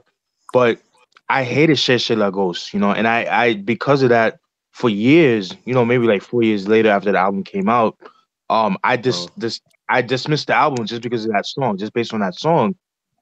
But wow. then, yeah, I know, but after like 2004, like around that time, I was like, you know what? Let me check this album out. Fucking loved everything about it, man. I just love how um the cohesiveness of the album it has, you know what I mean? Whereas Right, as much as I love Iron Man is my favorite album from Ghostface, Iron Man was a kind of like, it was like it just felt like it was an album, but it was like just songs that he wanted to put, his best joints on Iron Man.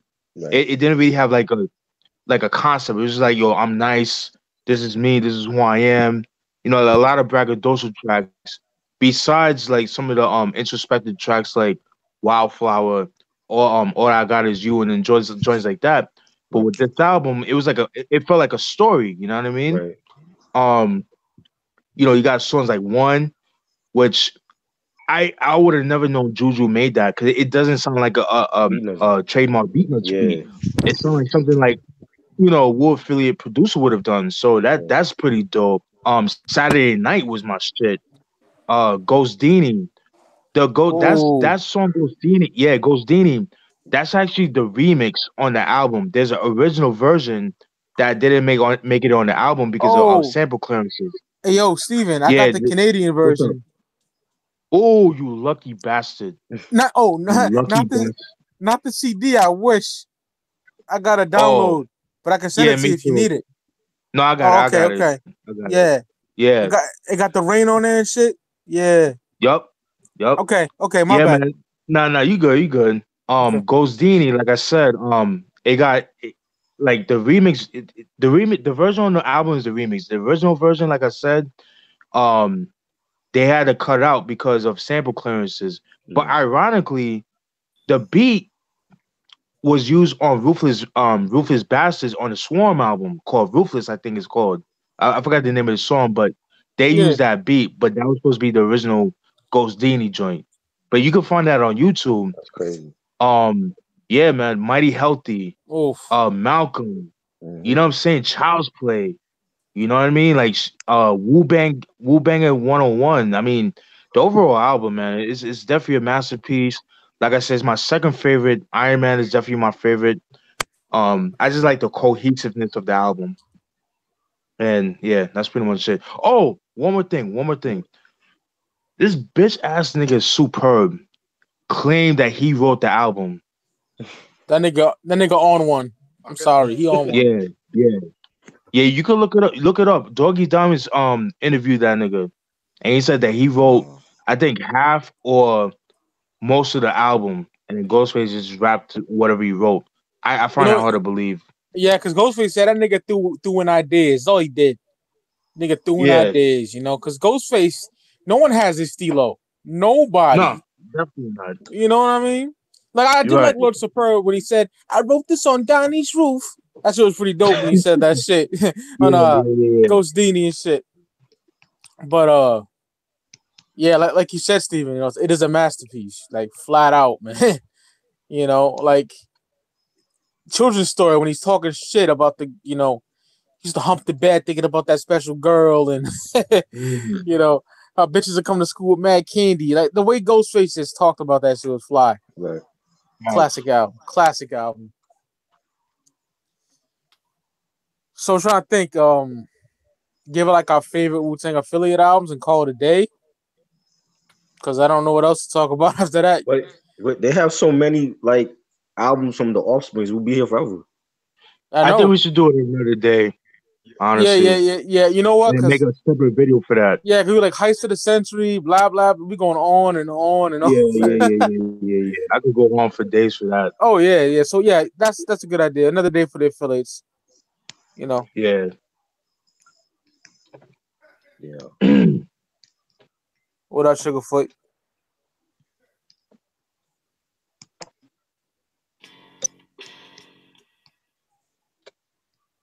What's that? That sound dope.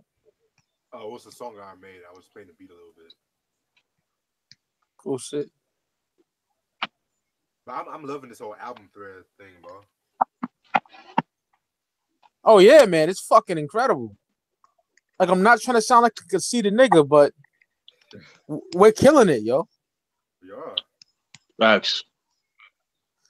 And like Triboro, I don't know if you heard this, but this just because it's on my channel, this is our shit. You know what I mean? Right. This is our show, son.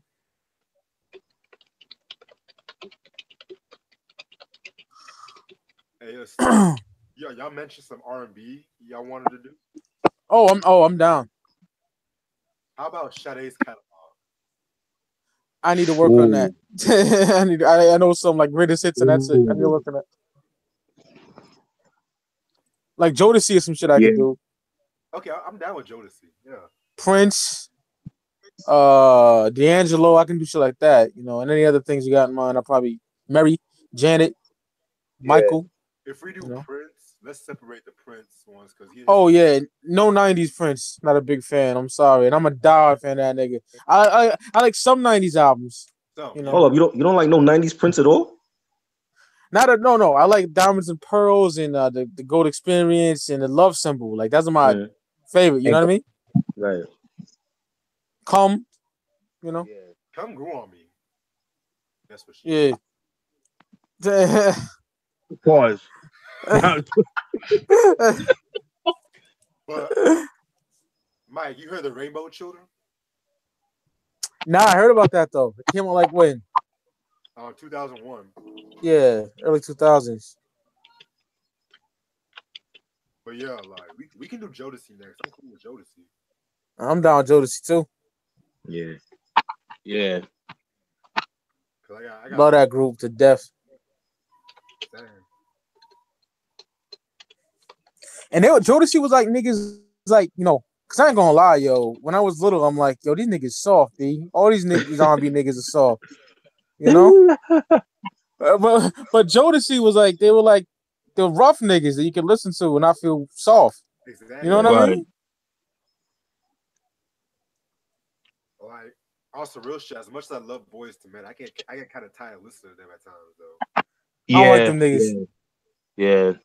Like the '90s Just- Boys to Men. I love '90s Boys to Men. What you said, Reg? The '90s Boys to Men. I love them. Oh, they made albums after Evolution? Yeah. Really? Without the Deep Voice nigga. Oh, you talking about without Mike? Yeah, Michael left the group because he had beef with Sean. Crazy. Right. They all became like some pussy. They're doing cover albums and shit. Like what the fuck? Wow. How many cover albums can y'all fucking do? Like get the hell out of here. Like, Yo, what y'all thoughts on the New Edition biopic? I thought that shit was dope as hell. I love it. Facts. I love it. I thought they got everything right, even down to the cast. Like the dude that played Ralph when he was like a teenager, he looked just like him. I know. Bobby, You know? all them niggas. Yeah, and that was great. And it's sad that now that they still beefing now, and they still doing like these side projects now because they got like something going on with the copyright of the name or whatever. Yeah. Between Ralph and Johnny, and they trademarked the name, so they left out the other members. I just thought that was grimy to do, I mean, especially for Johnny, because you're like the member replacing Bobby, and then like for you to do something like that, it's like you're not even an original member. Like Facts. And so they still beefing now. So it's like, what are we gonna get like a part 2 like 20 years from now? You know. It's just crazy, like the stuff that goes on with this group, and I that's like my favorite like R&B group, and I hate to see them like beefing like that over pettiness, like money and all that. Yeah. Y'all ready for that? They're incredible. Y'all ready for that Bobby Brown movie? Oh shit. That would be dope. Did him? Yeah, the same dude that's playing Bobby Brown is going to star in this shit. Oh shit. Nigga pissing in the cop car and getting Whitney cracked out and all that shit. Don't be in there. Goddamn. I have to be honest though. I have mixed feelings about that because I feel like it's another way to exploit Whitney Houston and shit. If I don't know how they're gonna do the movie, I'm not gonna judge it, but right, you know these motherfuckers. Yeah, and New Edition was like a TV movie on BET, and that shit way better than All Eyes on Me.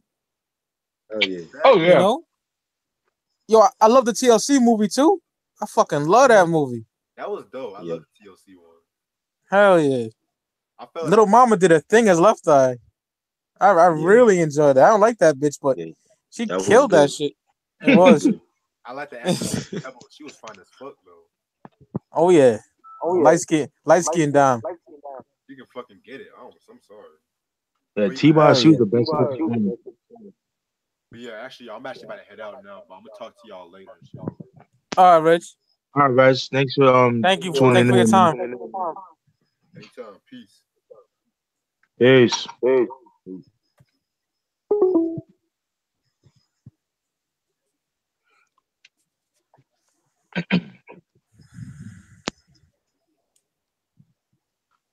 What do y'all?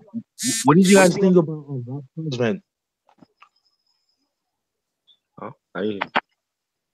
Ralph Tresvant as a solo artist. Yeah, I feel like Ralph was like, after watching the movie last year, Yeah. feel like their expectations for Ralph was like more than what we expected from him. Because I didn't like when I look at Ralph, I didn't look at him as the next Michael Jackson. Right. You know what I'm saying? And I feel like the expectations for him was too high at that Right. time for him. I don't feel like he wasn't that type of dancer and not that type of singer to be on Michael's level, you know. And he is a great he was a great leader for that group. But I feel like now, like I've seen him in person, like he don't have that voice no more now where he can do Candy Girl or he can do this If It Isn't Love. You know what I'm Right. saying? I feel like now they need to have like Ricky Bell become the leader, like lead vocals. Because I always felt like Ricky was left in the dark, like for whatever reason, like he was like the underrated singer. It was always about Right. Ralph or Bobby. And I feel like now Ricky needs to be in the forefront of the group as far as like if they plan on ever doing new music again as a group. You know what I'm saying? Because he still has his voice. You know, Johnny also. You know what I'm saying? But Ralph is a great leader. You know, like he had like some hits as a solo artist, but he was never gonna reach Michael Jackson level. At least not to me. Oh no, definitely not. You know what I'm saying? Oh yeah. I mean, even Bobby, I don't even think he would have reached Bobby's level. And Bobby was a great solo artist. Absolutely. You know what I'm saying? Like before the whole Whitney drama and the drugs and all that, like Bobby, people forget, like Bobby, there was no R. Kelly at the time, there was no Usher. Like he was the king of Facts. R&B at that time. You know, and Nah, that's a fact. yeah, and he has hits. Like he has his own greatest hits album with every song was a hit on him. You know what I'm saying? And it's a shame, even with him, it's a shame to see how, what happened with him. But Ralph, I never felt like Ralph was gonna be some big solo star. I agree, because truth be told, only sensitivity. Right. That nigga voice though, incredible.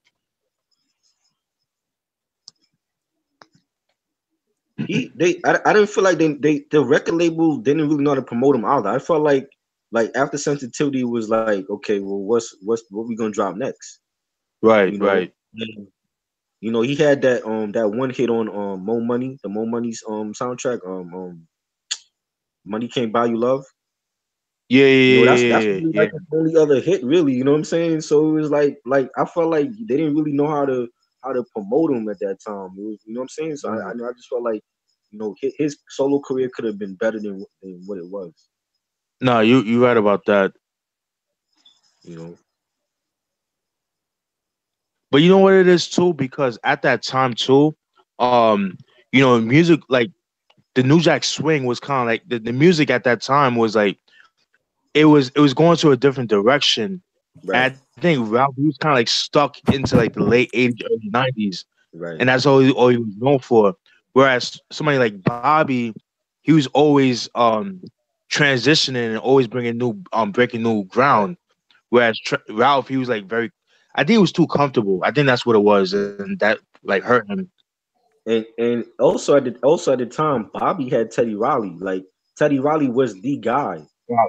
You know what I'm saying? That was Facts. the guy to go to. There was no Jermaine Dupri or Timbaland or Pharrell. You know what I'm saying?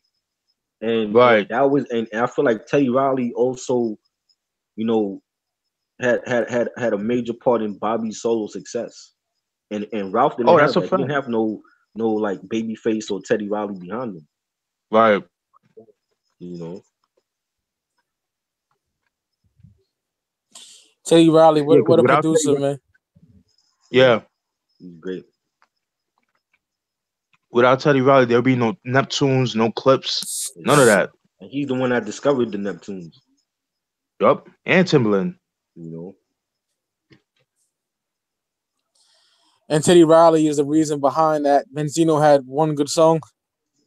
Right.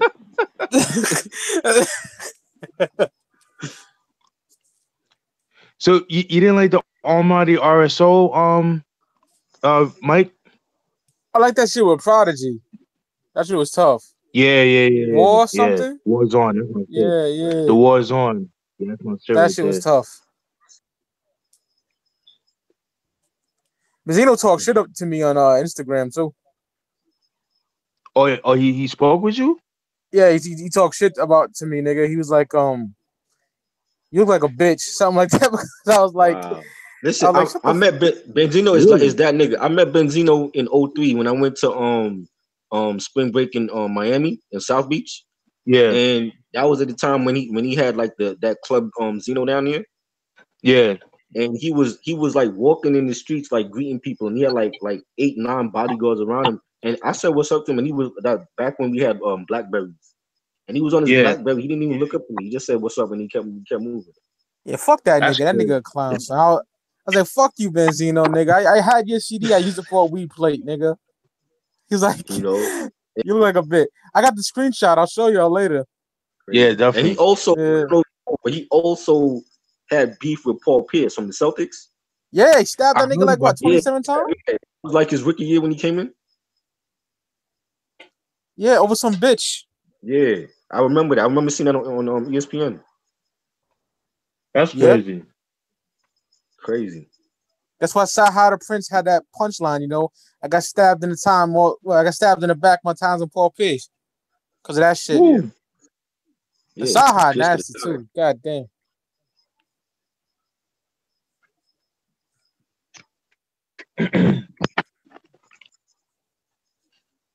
Yeah, man. Yeah, I hate artists like that, man. Like, you know, like if it wasn't for us, like you wouldn't be shit, you know? He's like real arrogant. And I don't know what for. I'm like, what great hit did you ever have that you could be so arrogant like that? Not a damn thing. You know what I'm saying? Like I'm trying. Like I never listened to Almighty Artist. So like I remember when they did the hardcore thing back in like '94. Yeah. But I was like, Yeah. when you associate horrorcore, everybody gonna think of the Gravediggers or the Flatliners. You know what I'm saying? Right. You know, they're like an afterthought. You talking about Benzino, and you know what I'm saying? So I was like, well, what hit did he ever have that he's so cocky like that? Facts. You know, and Yeah. like it's like and like the whole beef he had with Eminem, and I'm like, come on, Oh man. my god. That was a waste of time. Eminem wasted balls on him. Yeah, facts, yo. Triboro, facts, You know? man. And then Benzino tried to make I think he tried to rate his own album 5 mics. Yeah. Like, come Wow. on, son. Like, really, my nigga? Really? I had that Benzino project shit. I'm like, yo, the nigga from my state. Let me support this nigga. But I made a big mistake because that shit is fucking frisbee music, nigga. Throw it out the fucking That's when the van, source nigga. was going downhill when he started doing shit like that. Yep. Yeah. He gave Godson a low rating just because Eminem did the cross beat. Like, that is so fucking petty, nigga. Wow. Yo, Steven. What's up? Tell the chat the story about Vinny Paz, how he was a dick to you. If you don't mind touching on that? Yeah, that's cool. That's cool. Yeah. Now pretty much he had like a post on Facebook because that's when he had a private Facebook page. I mean he had a personal Facebook page. And he said something. I forgot what it was about. But I put my piece, I said something, and then it was like some fucked up shit. So I commented on it and I said my piece, and then like he started making slick remarks, like saying like, oh, this guy, he can't take a joke. And then like, you know, like his followers like started chiming in, like agreeing with the nigga, like trying to like bash me and shit. I'm like, man, fuck y'all. So I deleted that nigga after that, yo. Fuck that nigga, man. That's wild corny. I don't care how good your music is. Yeah. That is whack, yo. Yeah. Seriously, I got your back, Steven. Fuck that. No, that's corny as fuck. Yeah, but that's mad whack, yo. Yeah, you know? Yeah. It's social media. I could sit here and tell you how many people I've gotten into, you know, verbal jabs on Instagram. You know, Angela Yee, Big Twin, like all of them. Really? Oh, yeah. Twin? Even Dwight Howard from the NBA. Wow. Hold on, you said Twin? Huh? You said Twin Gambino? Yeah, Big Twin from Infamous Mob. Oh no, you gotta speak Yeah. on that, dude. These are my favorite. Oh, That's old. That's some other shit. That's over. Like that was like some woman shit. But like oh, come on. Oh no. it though. But the way that he did it, it was like I know that you lying about shit. You know what I'm saying? I already know. I wanted to see what he had to say about it. You know what I'm saying? And then like approaching me in my DM with your woman or some chick that claimed that she was his woman and talking about, oh well, my man would never do that. Yeah, but your man hitting on other women. So Yeah. how does you look? You know what I'm saying? Damn. So you know what I mean? So Yeah. and I was like, yo, and he was cocky about it, like, oh, you don't buy CDs. I'm like, I was the first. I was on your street team for the Infamous Mob album, the first one. I Right. A promoted special for your edition. album. Yeah, that the special edition joint. I buy Yeah. CDs. You know what I'm saying? I'm not one of these downloading kids. Right. You know what I mean? So he just had the like he was real arrogant and you know I don't care if you a celebrity or not. Like I treat everybody like the same. I'm not gonna you know act different because you on TV or whatever. Right. You know what I'm saying? And that's how these celebrities are. Like they don't have thick skin. Like they real petty. And when it Right. comes to Angela Yee, same thing with her. Dwight Howard, same thing with him. Matt Yeah. Barnes, same thing with him. I'm sorry. I'm talking about Twin and Angela Yee, but I The can Angela understand. the Angela Yee thing happened because there was a page I used to be on, and the guy that posted something about Angela Yee was about the whole thing with her and Gucci Man. Right. And Gucci Man, like he was on the station and something about like she wanted to fuck him or some shit like that. And she was denying it. Right. She saw the post because the page was public. She saw the post and started going off on everybody on the page talking about, oh well, then y'all need to get your facts straight. That didn't happen, this and that. So I chimed in and me and her was going at it. And this was on her birthday. Like she's on while you on Wow. social media worried about what I'm saying on your birthday. That What it ain't the like fuck? go up or whatever. You know what I'm saying? So she's going. I'm like, yo, like I'm like, you're not even relevant. Like I only tune in to the Breakfast Club to hear Solomon. Nobody want to hear your ass. You just eye candy, bitch.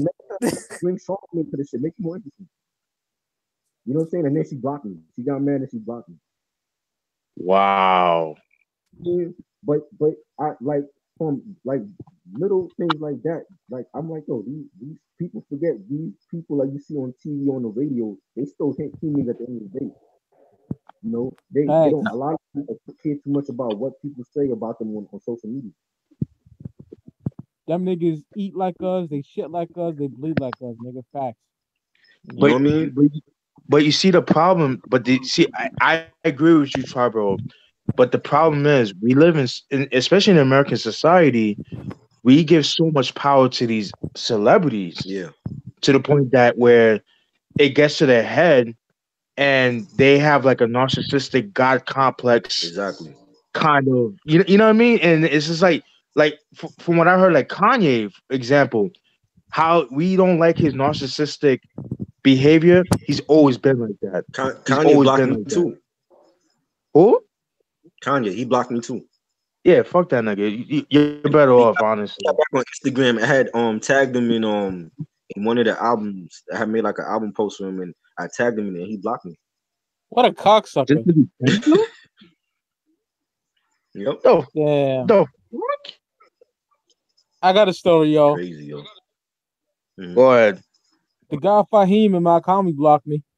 Both them niggas blocked me. No.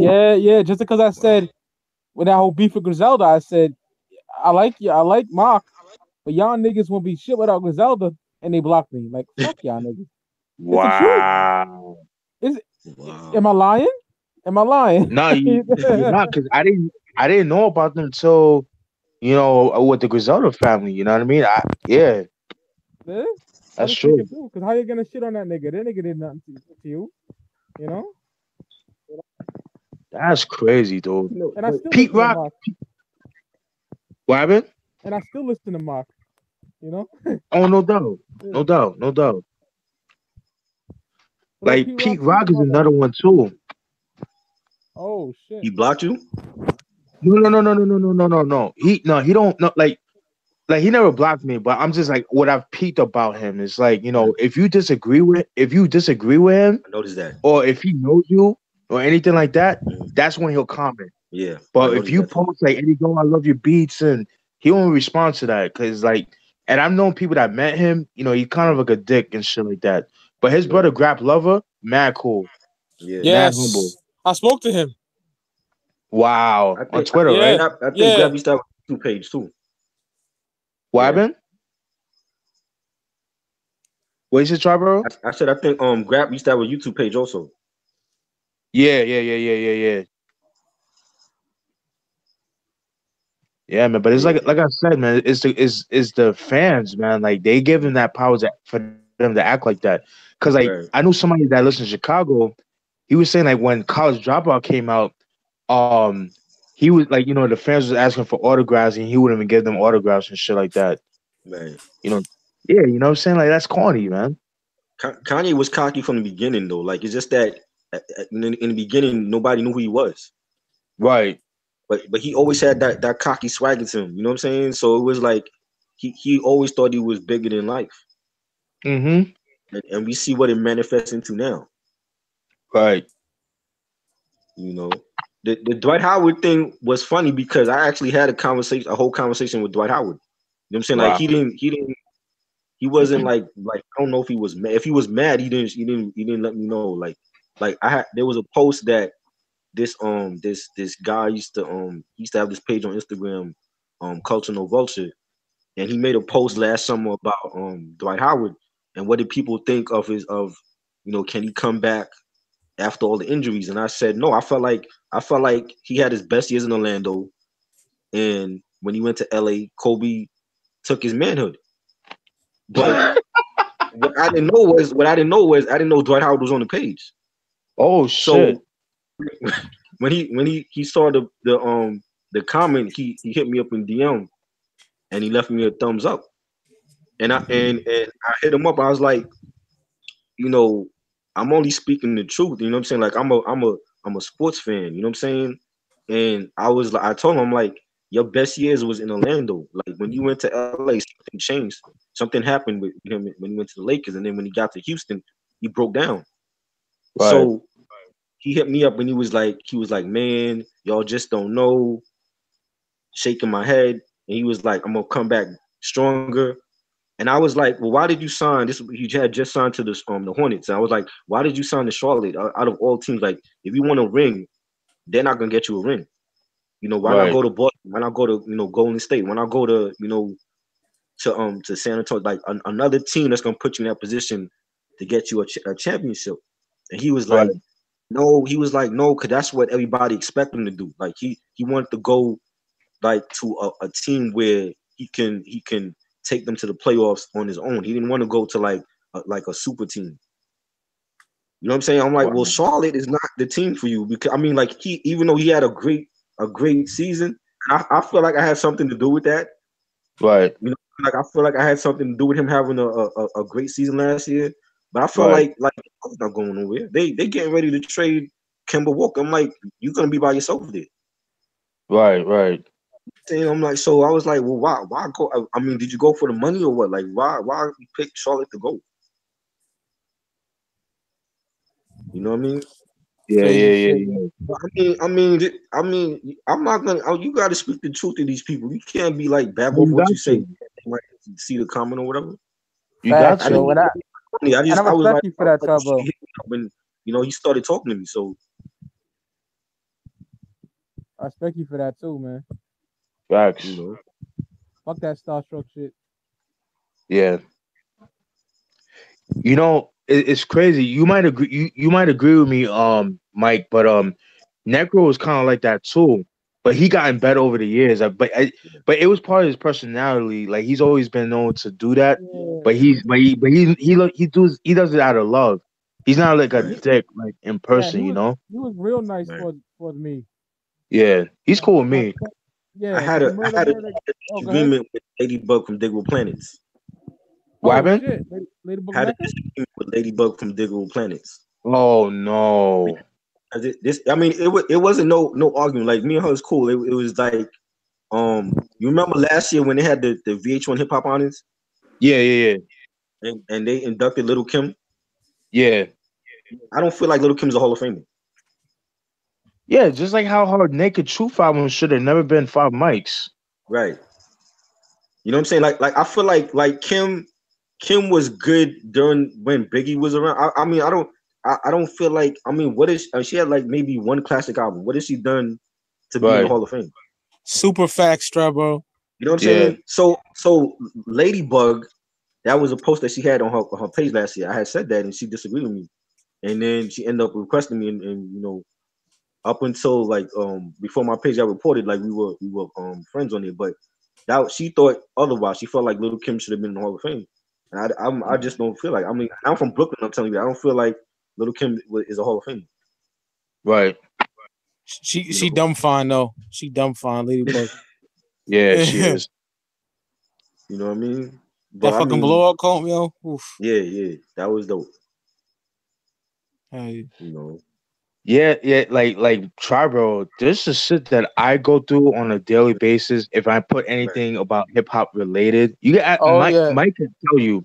Yeah, Like Yes. it got to the point, Tribro, where I said, like, listen, from now on, I'm not gonna give my opinions on new releases anymore because right. you motherfuckers are fucking have paper thin skin. Like, Yeah, and then yeah, it's just sickening, man. It's like some of these hip hop heads, man. It's like they act worse than Trump supporters.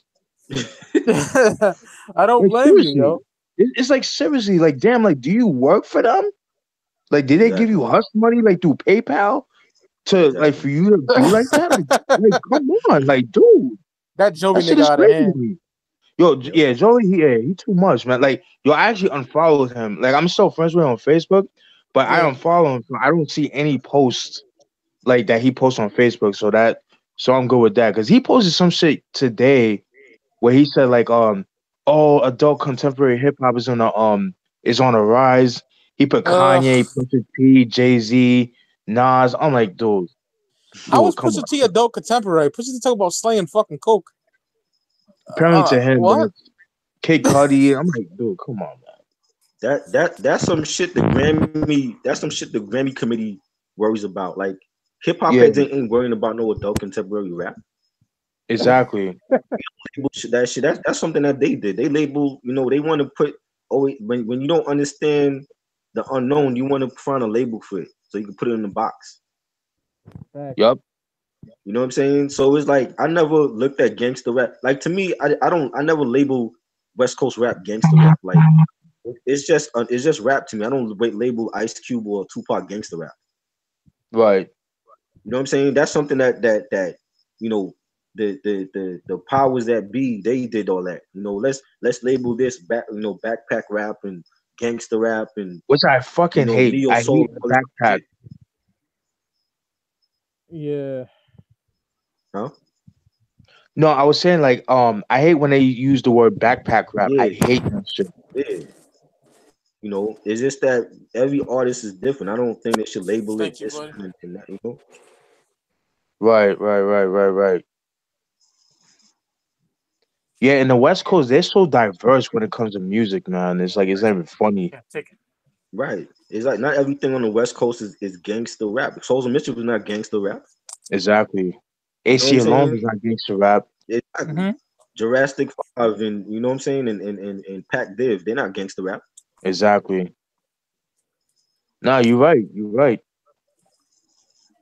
You know, but there's people out there that believe that that's what it is. Like there's an actual genre for that. Oh, they're gangsters and they're doing gangster rap. Yeah, this is pure ignorance, man. Yeah, Mm-hmm. You know, it's like I feel like hip hop right now is going through gentrification. right. You know what I'm saying? Like how New York is gentrified, like some parts of New York are gentrified. Right. That's what's happening in New York right now, in hip hop in general. Yeah, I agree. But you know, the thing is like the people have the power. They think like the labels have the power. It don't. It's the people. Right. The reason why the bullshit is reigning supreme right now is because those are the people that are supporting it. You know, Yeah. they're the ones that's going to their concerts and doing, following them Instagram and reposting the shits. Right.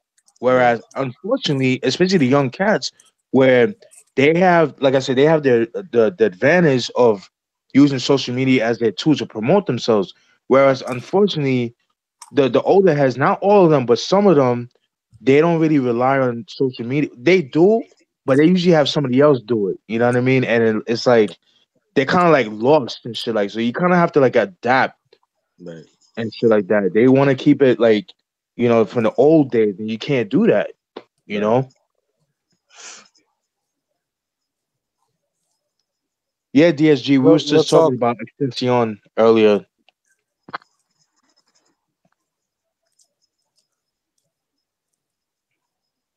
Now go ahead, my bad. No, just saying. Agreed, man. Great point y'all made. Yeah,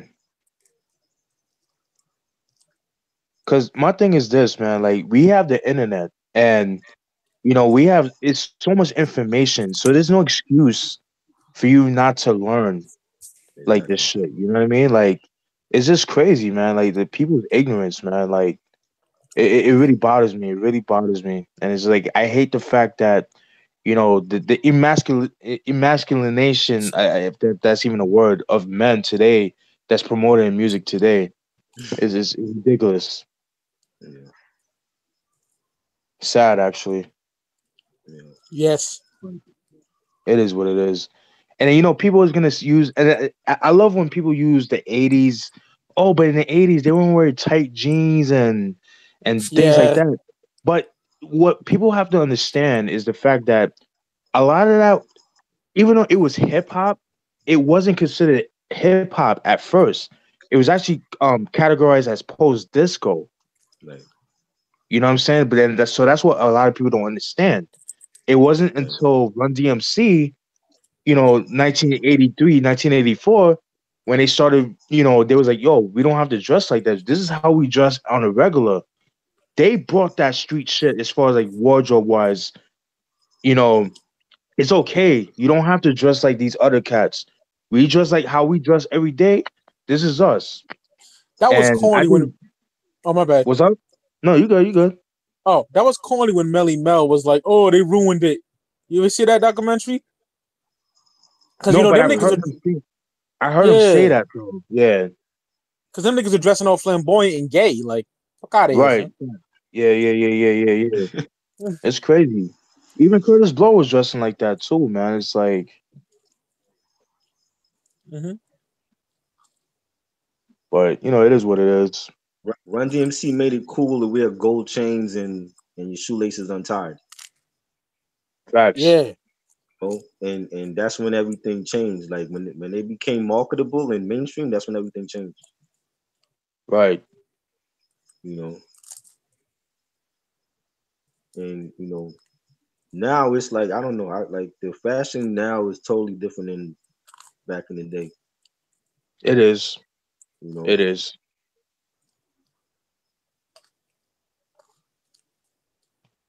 I ain't dressing like that. I'm good. Bambada and it's shit. like Fuck out of the here. men not even the men not even dressing like men no more. They dressing like women. Facts. You know what I'm saying? Like pink hair and all. Like I don't get it, Yeah. yo. Yeah. It's like Same, yo. even like the teared up jeans. I don't get it. I would never wear that. You would never catch me wear I that mean, shit. what we always had that though. Like that was around even back in the day. We had teared up jeans, In hip and we hop had though. like the yeah, like we had that. We had but see, but it wasn't prevalent back then like it is now. Like back then, we had like Right. the rhinestones and the airbrush on denim, and Well, we yeah, had that. like Yeah. the little bullet holes in our denim jackets. We had Right. all that, but now That's it's true. totally it's on a different level now than it was back in the 80s and 90s. Facts. Facts. You know, and now it's just like you don't know like when you walk in the street, you don't know if you're seeing a woman or a guy.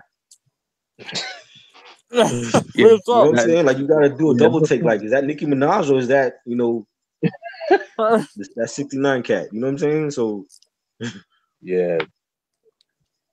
Yo, speaking of him, did you see that shit that he saw supposedly took Chief Keef's baby mama shopping? I Yeah, didn't. with that giraffe looking bitch. I didn't see that, Jay. Son, that shit was crazy, man. Yeah, he took her to the Gucci store and he had like a whole rack of bands and shit like that. He's just like paying the guy. It's like, come on, dude, like too much, man. Like I'm telling you, if it wasn't for social media, half of these niggas would be dead. Exactly. Hmm.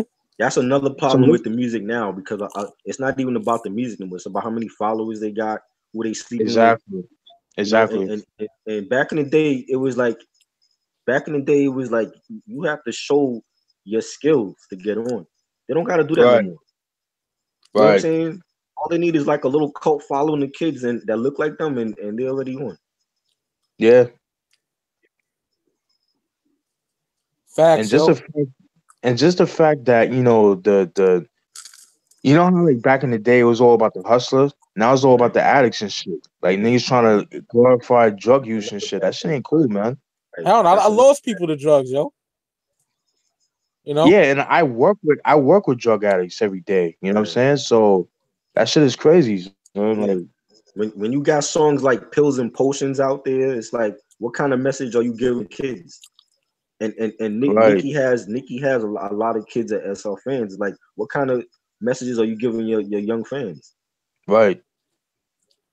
You know, we talked about self destruction back in the day. Now it's we on this whole pill popping thing. I don't get it.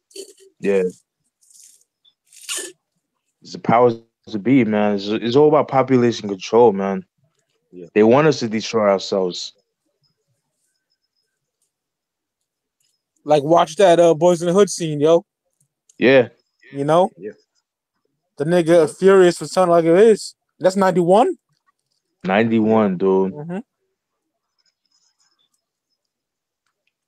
That was the first time I've ever heard of a justification. Same here, yo.